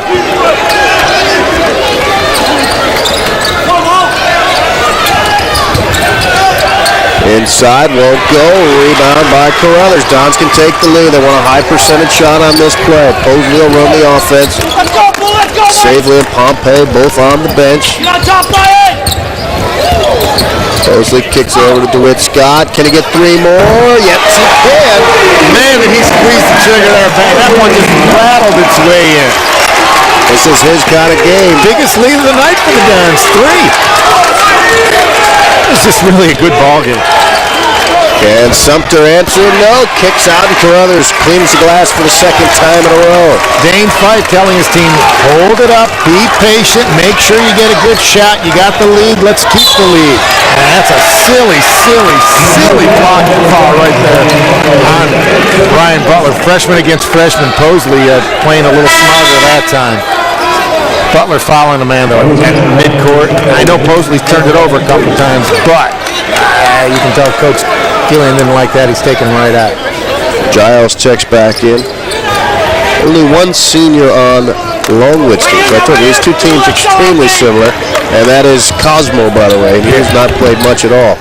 Posley, a little too high. Carruthers high, won't go with a follow. Boy, was he up high. I thought he was going to grab that one and throw it down. He got a solid hand on it. You know, Pat, I think we both deserve a lot of credit tonight for not calling Coach Gillian, at all. Jefferson, I tell you, someone has done something to these rims, because I have never seen so many threes that rattled around and went down here at the Coliseum. Yeah, but I thought, and you thought as well, that both of us would wind up calling Coach Gilligan at least once. I figured you would, to be honest. Yeah, but it would have been an accident. I mean, on purpose, no problem. Tied at 76, but tied no more. Hawkins with the 3. Welcome to Threeville. We could see 2 teams in the 90s tonight. Little shove there by number 50. Jefferson has the 3 blocked. Carruthers ahead of the pack. He's going to lose it on the way up. He wanted to dunk that so badly, and boy, Dane Fife, that's about as angry as you're going to see him. He wanted to just lay the ball in. Lay it in. He said, or dunk it with 2 hands. Don't do that fancy stuff. Just a 30-second timeout.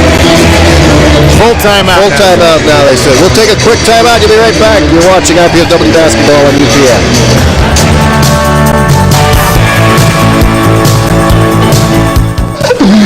Pizza! Must eat. No way. What is this? Capsicum anum? Agaricus bisporus? Allium cepa? Can we eat this? Peppers, mushrooms, and onions. Eat your pizza, man. Funny.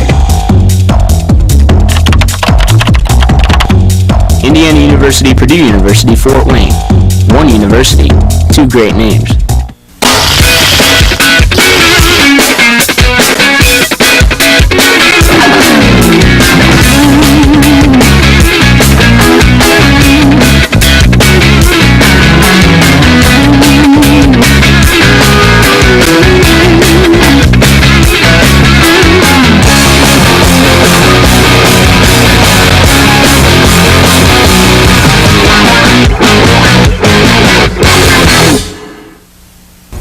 On this month's edition of IPFW Up Close, we'll be talking about the upcoming visit to IPFW by Dr. Richard Light, a Harvard professor who's done extensive research on what college students really think about college. And we'll talk with some award-winning athletes, not for their prowess on the fields of play, but for their philanthropy efforts. Join me, Susan Alderman, for IPFW Up Close, Sundays at noon on College Access, Channel 56.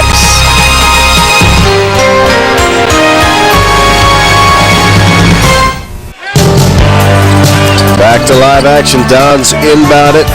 Longwood out of possession, turned it over. Posley tried to get it into Best. Look at Dane Fife right there again. He's like, oh, I got to remember he's a freshman. Just can't turn it over there, Pat. You got a 3-point lead. That's 2 chances they've had to build on that lead, and they've turned it over. You got to get shots in. Dons lead it by 3, but that's certainly not a comfortable lead. Sumter's 3 is falling short. Best with a rebound. And Hawkins got away with a hole before he took that shot. I'm surprised Savely's not back in there right now, to be honest with you. Coach Fife giving Savely and Pompey some rest time. Posley running the show right now. Best, haven't heard from him in a while. Trying to take it in, and he's going to be, that's just a fatigue foul there on Morgan. Now we're going to take a break. Pat, 4-minute timeout. All right, we'll be right back. 3-point game. You're watching IPFW basketball on UPN 4-Way. That book was all right. You know, if she continues to spill product at a rate of 3 per hour, unit cost, say 60 cents. Factor in breakage, downtime, lost sales, you're looking at $2,400 a month.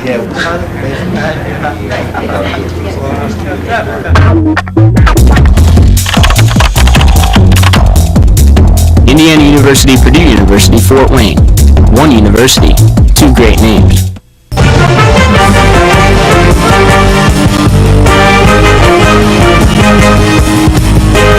Did you know IPFW has its very own pep band? The Stop Band is looking for more members, and we want you to join. IPFW students even receive a credit for their participation. Perfection is not required, just enthusiasm and a desire to share your school spirit. Check out our website for more information. Don't just play, stomp.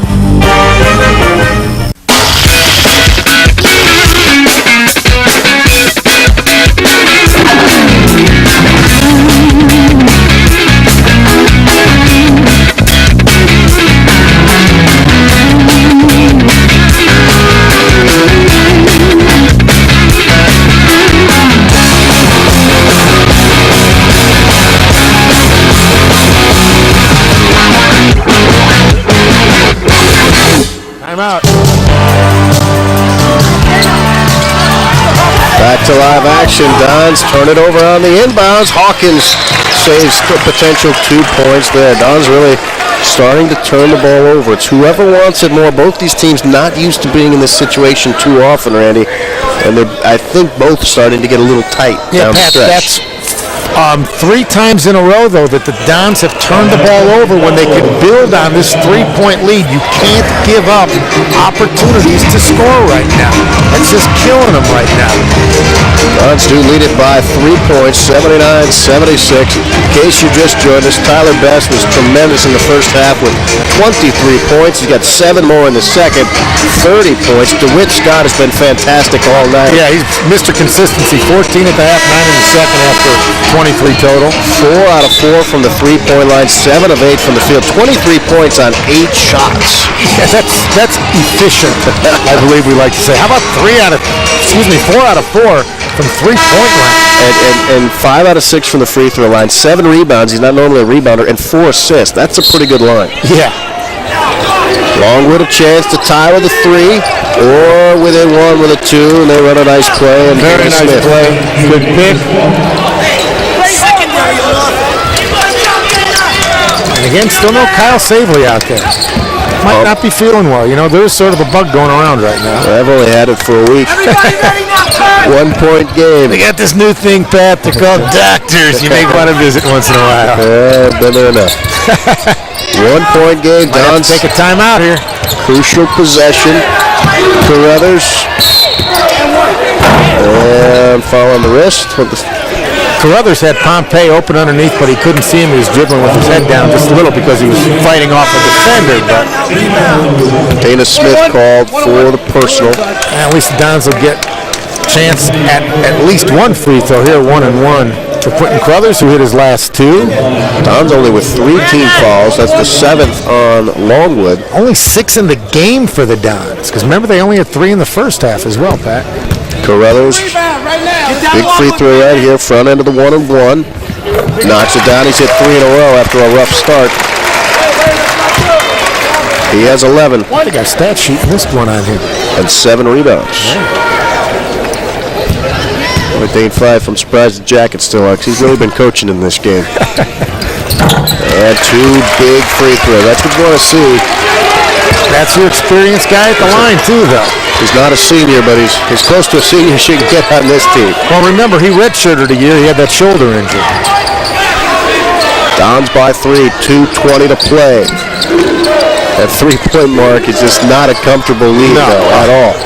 No lead really comfortable against Longwood, who can really shoot the 3, but especially that 3. Now, I'm trying to figure out how that's Longwood's ball, because I didn't see anybody on IPFW touch that one. He hit off a Longwood player, and again, just another mystery call. But they have the whistles and the striped shirts, so what they say goes. Sumter can't get it to fall. He will get 2 free throws. Yeah, he got pushed on that one. That's a good call. Looked like that ball wanted to fall. It did, just not through the net.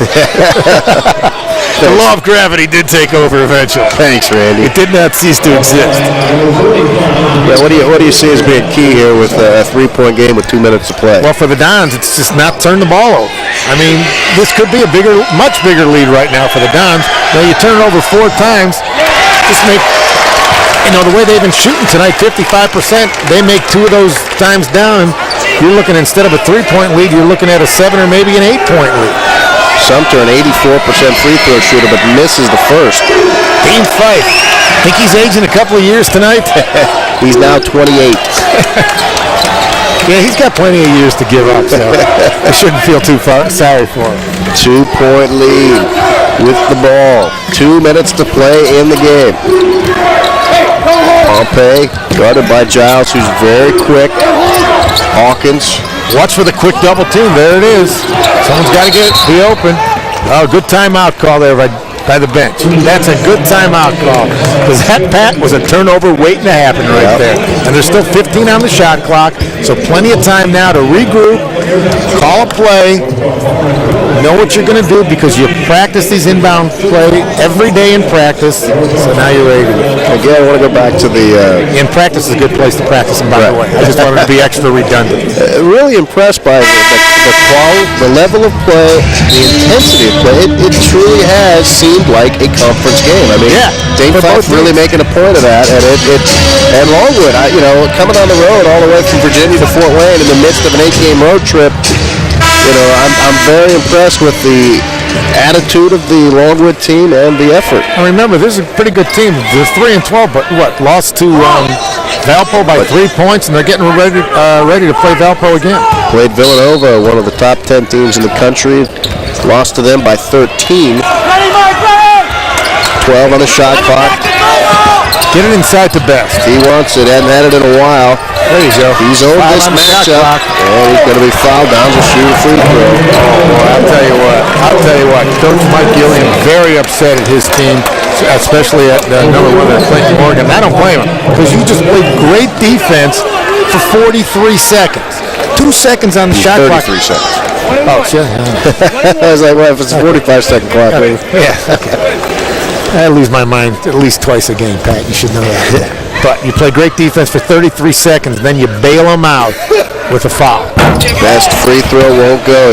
I tell you what, he gave so much to this team tonight, but I think he's used to playing 20 minutes in the first half. Yeah, he's missed all 3 in the second half. Back door inside, blocked by Best, though. But there's the tying bucket by Clayton Morgan. 81 all, minute 20 to play. If both teams use pretty much all the shot clock, Pat, Dons get 2 possessions, Longwood 1. One area that the Dons may be in a little bit of a problem if this should be in a position where they're forced to foul. They only have 14 fouls, so they need to get to 7 to put them to the line. That shouldn't really come into play. Ooh, that was close to a turnover. 10 seconds only on the shot clock now. Morgan looking for the steal. Thought he might have knocked it off best, but it was not. Notice our photographer, Ben Short, over there, giving the refs a hand, picking up the loose ball. Good job, Benjamin. Well, Ben is just a hard-working kid. Going to get a timeout here. Good idea. Both teams going to regroup a little. They are tired. These teams are spent. They really are. Both teams really played very well, very hard tonight. The shooting continues to just be phenomenal. 55% for the Dons, 53% for the Lancers. That's just absolutely fantastic. Both teams, Pat, how about this? 50% from threes for the Dons now, and over 53% from the threes for Longwood. Neither team's turned it over many times. 8 apiece, 6 blocks for the Dons, only 3 blocks for the Lancers. 5 steals for IPFW, 6 for Longwood, and that's why we've got a tie game. You look up and down the stat sheet, and it's pretty much identical. Dons have scored more points tonight than in any other game this year. Their previous high was 80 against Marygrove. That was a blowout win, 80-54. 10 seconds on the shot clock. Wouldn't mind seeing DeWitt Scott take a shot. Pompey with it, 3 on the clock. Dons may not get it off. Hawkins won't go. Gotta take it there. There's about a 7-second differential between the shot clock and the game clock, so the Dons want to see solid defense here. 27 on the shot clock, 34 on the game clock. Sumter almost lost his footing, almost traveled, tied up, and we'll have a timeout called by Longwood. And Coach Gillian doing a smart move there, calling the timeout. And again, the fans behind us pleading, begging, yelling for a traveling violation. I don't know. I couldn't tell if he picked up his foot or not. Well, this is going to be either a thrilling win or one of those where you really are going to... Crushing, heartbreaking loss. But, Pat, there's one other thing we could have, too. Overtime. You got that. We could be seeing a little OT here tonight. The Dons will get the ball back unless there's a rebound and they don't get the rebound. 25.8 seconds to play, 18 seconds on the shot clock, so 7.8 second differential. Dons want to see some good defense. They've been doing a good job all night. And I looked for Longwood to shoot the ball within the next 10 seconds, because if you miss, you want a chance at an offensive rebound. You can't run it all the way down anyways.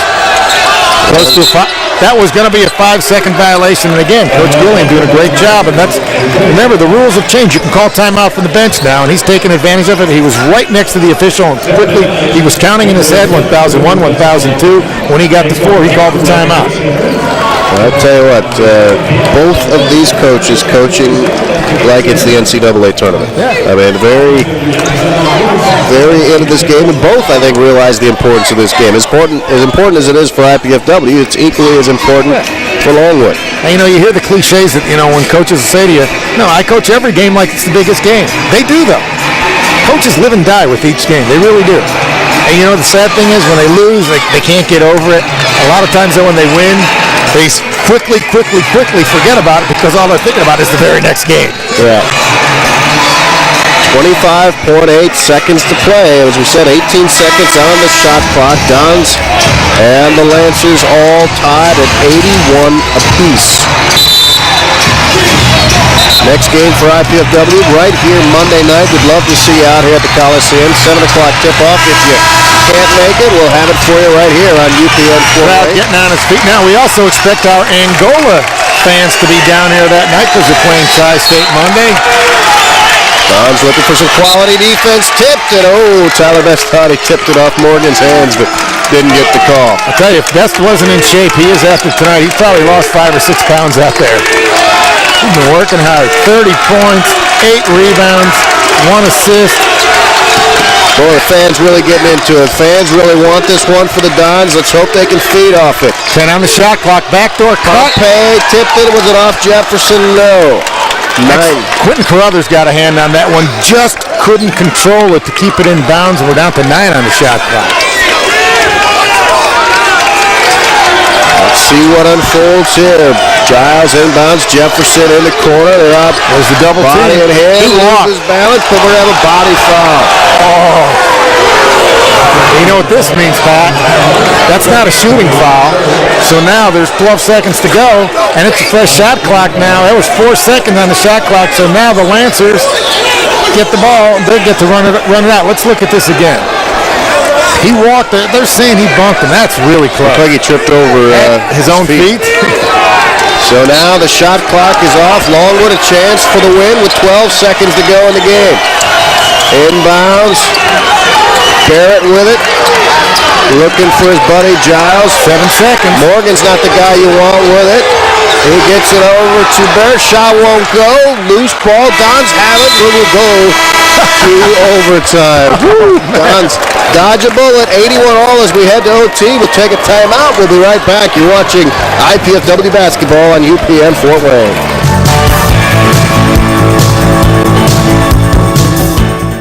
Oh, yes, to the 40, to the 50, to the 40 of Dedham. He's going down the sideline, and it's a... If legislation being considered now in the U.S. Congress passes, you won't see your local team or your government or local events and news on this TV channel. Telecom giants want to end the funding source for this and other local channels. And with such action, end your rights to watch or produce local programming. Don't let local access become won't see TV. Go to SaveMyFreeSpeech.net or AllianceCM.org now and learn how you can help. Become informed and contact your representatives in Washington. The time for your action is now. Otherwise, this is all you'll see here soon.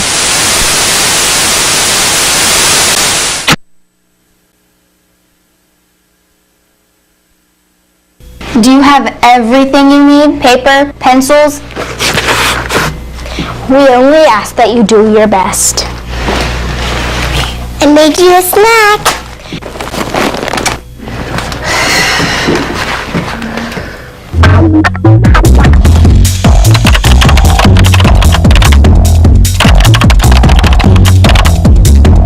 Indiana University, Purdue University, Fort Wayne. One university, two great names. We are headed to bonus basketball. IPFW and Longwood. Hey, Pat, remember you were just talking a couple of minutes ago about how there could be trouble for IPFW if they need to foul because they weren't over the limit? It actually worked in their advantage right at the end there because on that blocking foul, only the 15th foul for the Dons, if they had had a couple more fouls, Lancers would have had free throws and a chance to win the ball game. So sometimes things that you think are a disadvantage turn out to be an advantage. 81-81, 5 extra minutes of basketball. Tyler Best controlling the tip. Maybe he's got his wind back now. DeWitt Scott, they're checking him outside the arc quite a bit more. We'll have a foul away from the ball. Oh, Longwood thought that they called it on Tyler Best, but no. Just called on Longwood. Dons now. I thought it was on Best too, actually. Next foul, the Dons will shoot 2 at the free throw line. That's the 9th team foul on Longwood. Dons still with just 5, so Longwood not in the bonus yet. And again, Kyle Savery. This is the least amount of playing time I've seen him get really since about the second game of the season. Very surprising. I just wonder if he's under the weather or they just don't think he's a good matchup tonight. He did get the start in both halves. Brad Pompey going to the line. And Pompey was the starter most of the season. And now we're getting a little explanation right in front of us, but the ref and the coach are talking quietly so we can't hear exactly what they're saying. Hello, hello.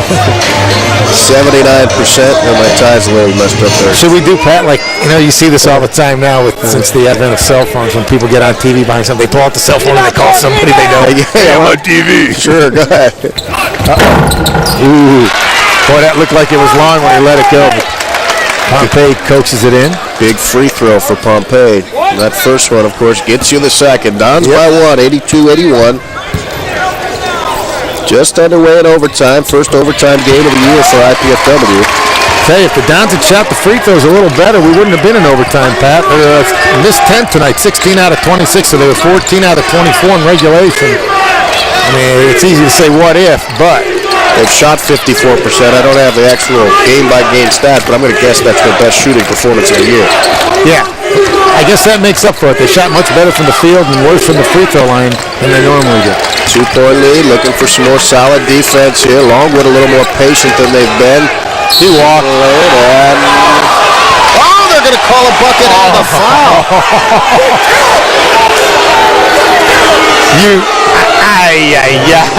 Lamar Barrett. The fans are just going nuts. I mean, come on, how many steps? He took 4 steps. They don't even count that in the NBA.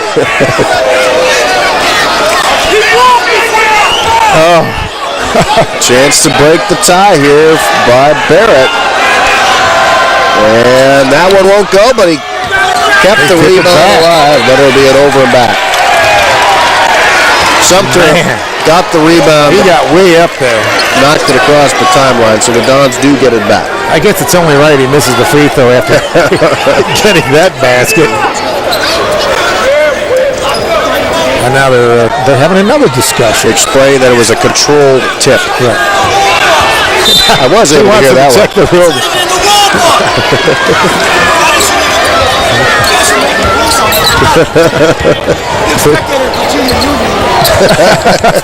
Should we share that with the fans? That was Mike Gilly. I think they can hear some of that picking up over on Mike. It's not even in the rule book. They're making stuff up now because I would expect this at Virginia Union. He was talking right to us, and he's telling me, I don't know the rule book inside out. Hey, Mike's a heck of a nice guy. We were talking to him before the ball game. He'd sit down and have a chat with us. And now here comes the ref coming over to explain it. And he says it's because your team was the last to touch the ball, and then your man touched the ball without anybody else touching it. That's why it was an over and back. Best free throw is short. His struggles continue. 0 for 4 in this half. Nice pass underneath there, Justin Hawkins. Too bad he got fouled before. Tie ball game. Best with a chance to break it. 3 out of 8 from the line. You know, 30 points tonight. That fatigue gets to you in the legs, Pat. And the legs is where you really do most of your shooting from the base. He gets the second one, though. Dons by 1. Inside 4 to play in overtime. Now that we're even odd, maybe we'll get a little on the seesaw again, like we were early in the second half. Sumter will draw the foul. Block. DeWitt Scott a second late getting over. Yep, just his second foul. Nobody in the Dons really in foul trouble. Quentin Carruthers has the most 3. That's their 7th team foul. First time that they've been in the bonus all night. Sumter back to the line on the night. Sumter. That was a good call. 1 for 2, 84%. Yeah, that curls out. Well, we could have a tie ball game again here in a couple of seconds. 3:45 to go. Dons lead at 84-83 in overtime. Sorry you couldn't make it out here to the Coliseum tonight. This has been a most entertaining game, but we're very glad you're with us here on UPN Fort Wayne watching it. Sumter does get 1 out of 2. We're tied at 84. Who wants it the most? 3.5 minutes to decide it. Sumter's done a good job coming out on DeWitt Scott after he hit a couple of threes in a row. Scott's just had a great, solid game, as Clark Kellogg would say, Pat. Stat stuff tonight. Best a little farther away, trying to back his man down. Pompey for 3, little off the mark. Look at Hawkins. Soaring like a hawk there. Crowd appreciates that.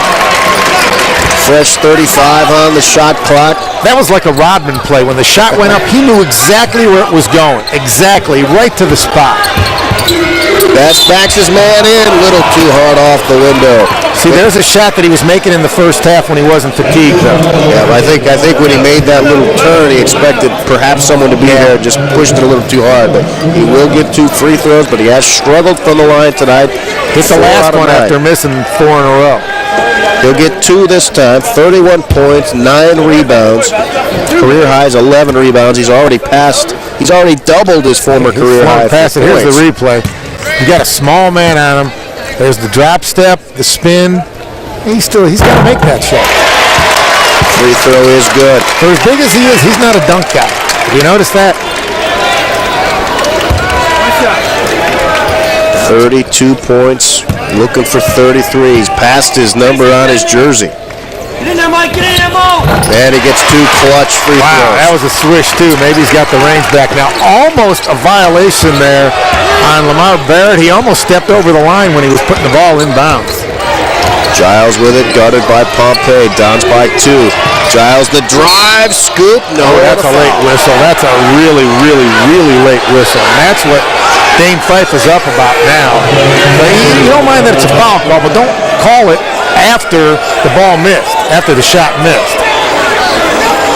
It's been the most vocal crowd we've seen for IPFW. Really getting into it. I mean, it's been Here it is again. Game. Look, where's the foul on that one? Where's the foul? There is no foul. I'm having somebody behind me, but there is no foul. Giles misses the free throw. We'll do the viewers and the fans at the stadium giving the information, Pat. 5'10" sophomore, only at the line 6 times all year coming in. He'd knocked down 5 of those 6. Missed the first one here.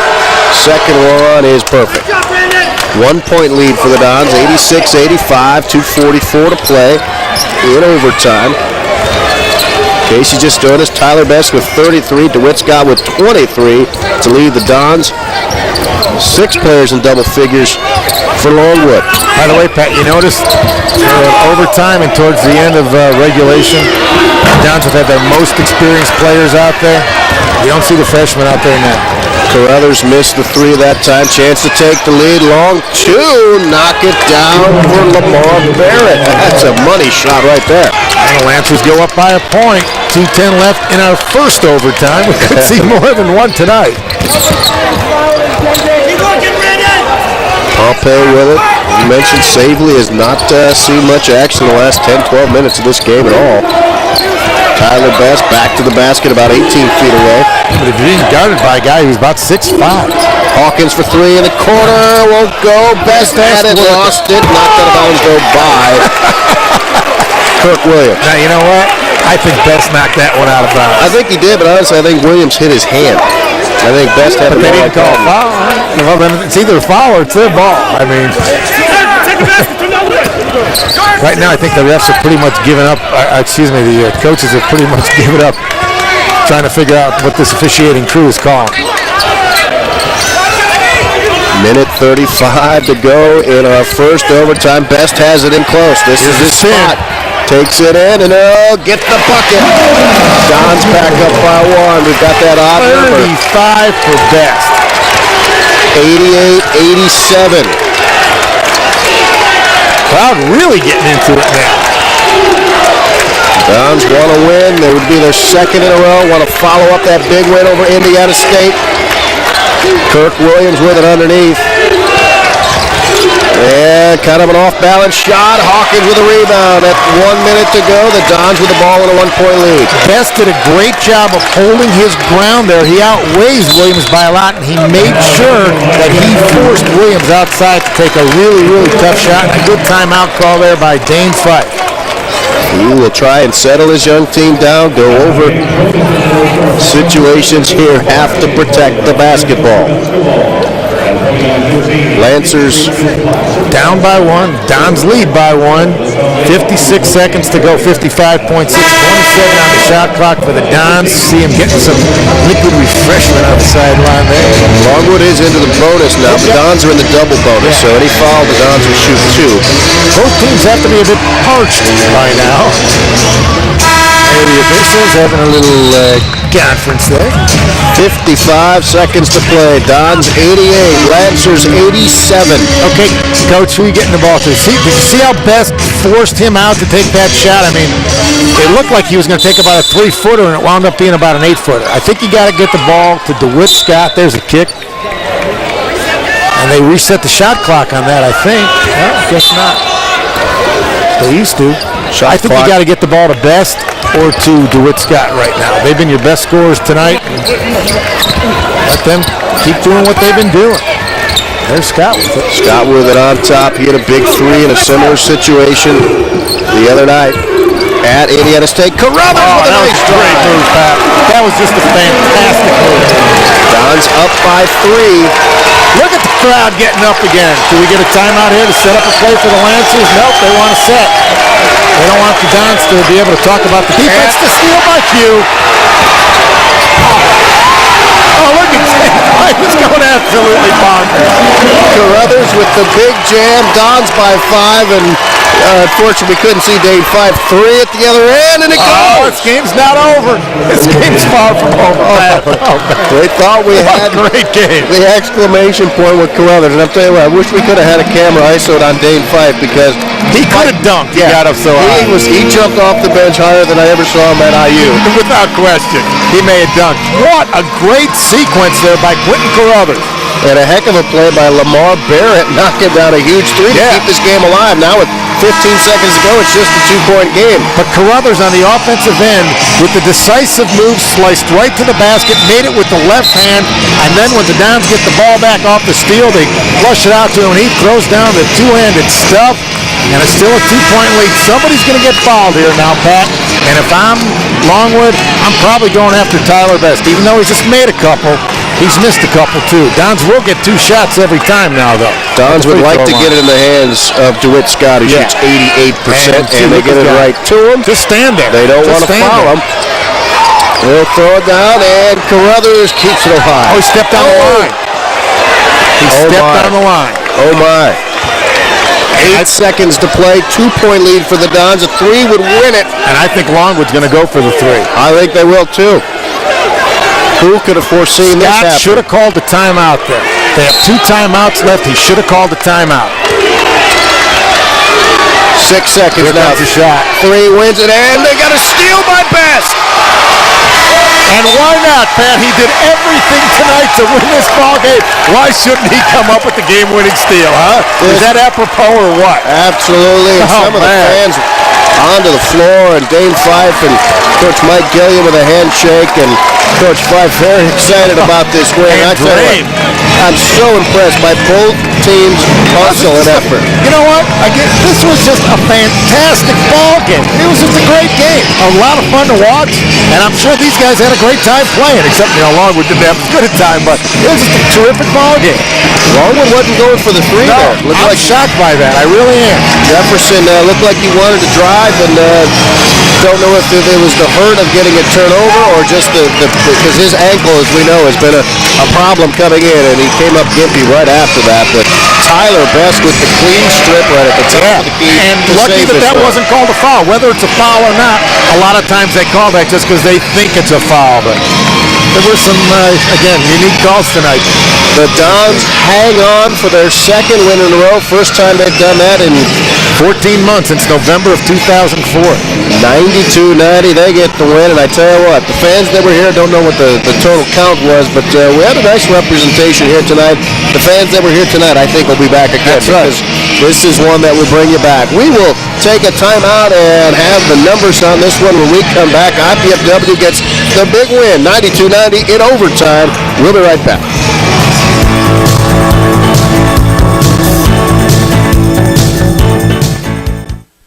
Are you in there?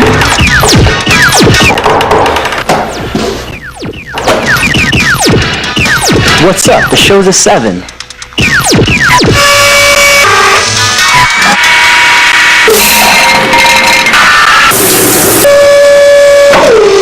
Whoa.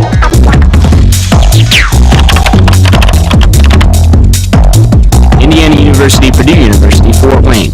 One university, 2 great names.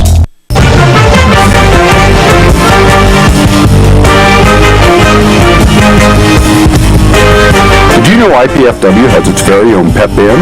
The Stop Band is looking for more members, and we want you to join. IPFW students even receive a credit for their participation.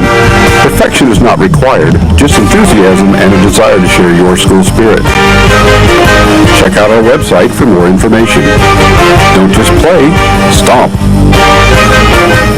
Mom, Dad, you know we love kids, and I've made a decision that will totally change my life. Cameron's too. It's a huge responsibility, leading someone into, who knows, communication or science or math. That's what life's all about, right? Learning so you can pass on knowledge to younger minds. Dad, Mom, I want to be a teacher.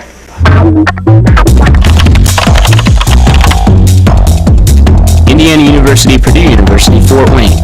One university, 2 great names.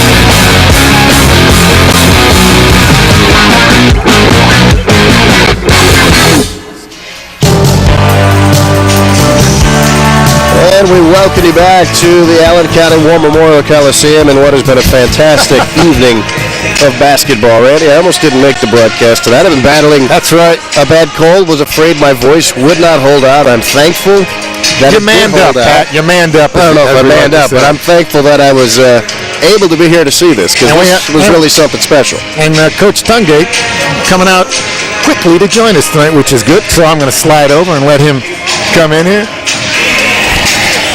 Tyler Best with a coach. With his best performance. Yeah, Tyler Best doing a pretty good job for you guys there tonight.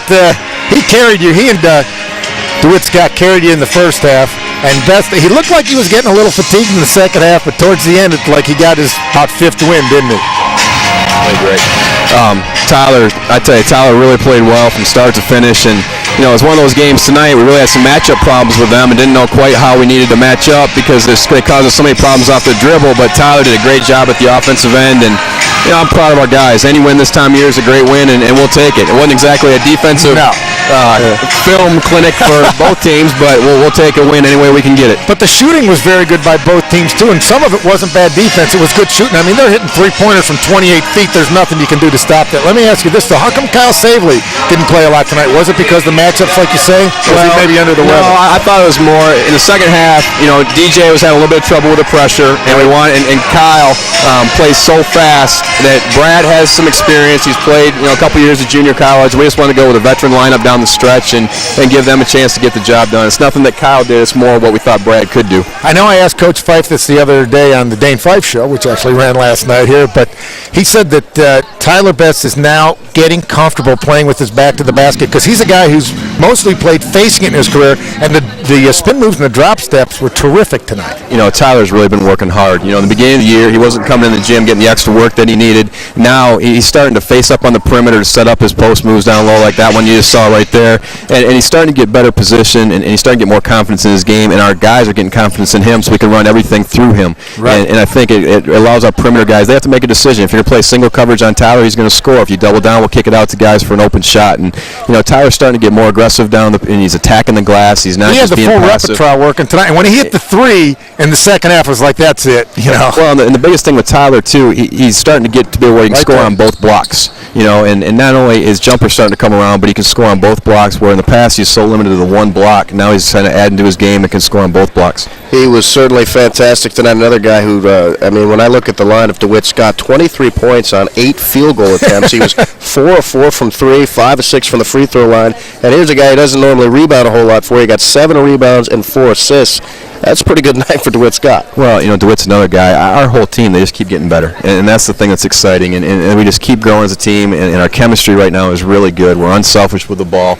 In the past, we get down, teams will make a run. We try to come down, make one pass, go one-on-one, try to create ourselves because we wanted to win so bad. Where tonight, and in our last few games now, we're starting to realize that we can do it through our offense. We can come back. We don't need to score. If we're down 10, we don't need to come back 10 right in a row. We can chip away at it by running our offense, not trying to make something that's not there. Coach Fife printed this thing. I don't know if they'll be able to see this that well. Talking about the passion and 60 days, 11 games, starting the unofficial conference portion of your guys' schedule. And I give Longwood an awful lot of credit. I thought both teams played with tremendous effort tonight, both sides. Longwood's a very good basketball team. They're very similar to us, you know, record-wise and the way how hard they play. They play just as difficult a schedule as we have, and I think people coming into the game, you know, maybe because of what Longwood did a year ago, don't realize how much improved Longwood is and what a good job they've done with their program, and they're a very good basketball team. I mean, they played at Villanova, took them right down to the wire, and played Villanova real tough, so we beat a very good basketball team tonight. I thought, too, Quentin Carruthers down the stretch in overtime.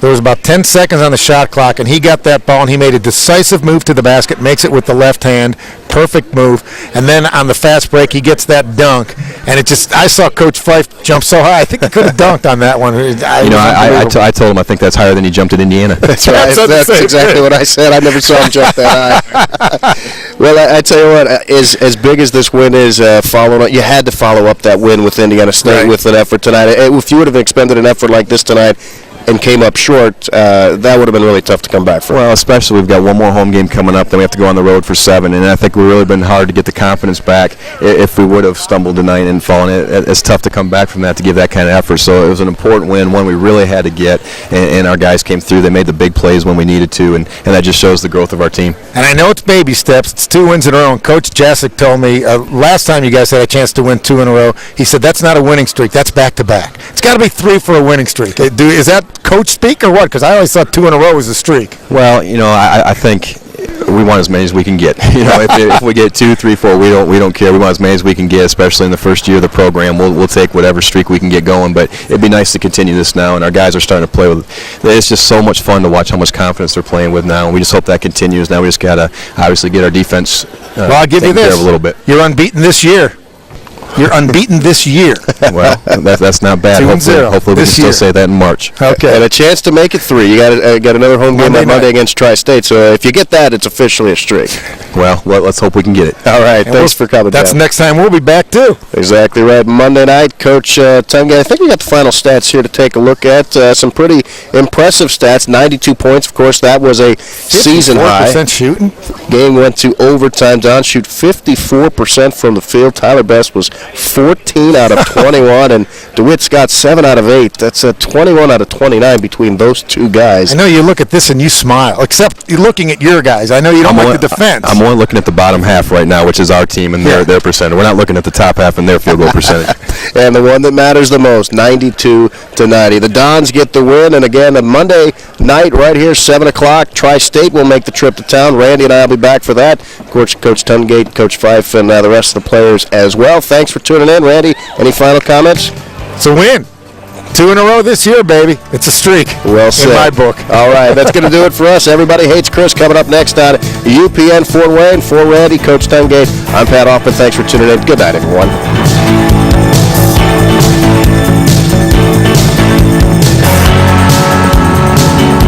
Oh, yes, to the 40, to the 50, to the 40 of Dedham. He's going down the sideline, and it's a... If legislation being considered now in the U.S. Congress passes, you won't see your local team or your government or local events in news on this TV channel. Telecom giants want to end the funding source for this and other local channels. And with such action, end your rights to watch or produce local programming. Don't let local access become won't see TV. Go to SaveMyFreeSpeech.net or AllianceCM.org now and learn how you can help. Become informed and contact your representatives in Washington. The time for your action is now. Otherwise, this is all you'll see here soon.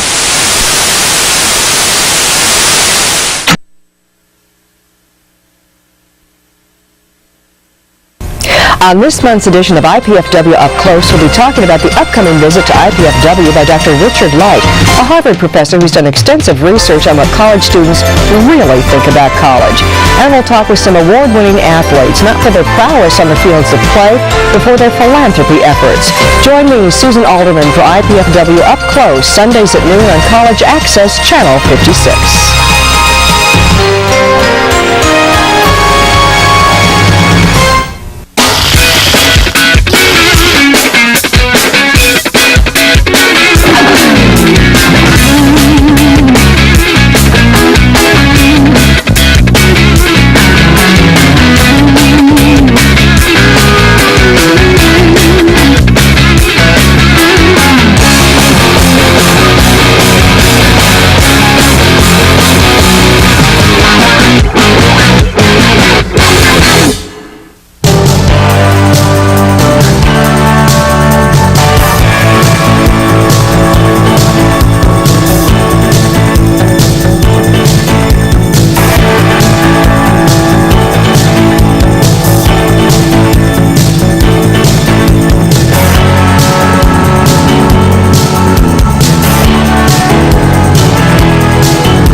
This telecast of IPFW Mastodon Basketball has been a production of College 56 at IPFW in conjunction with UPN Fort Wayne.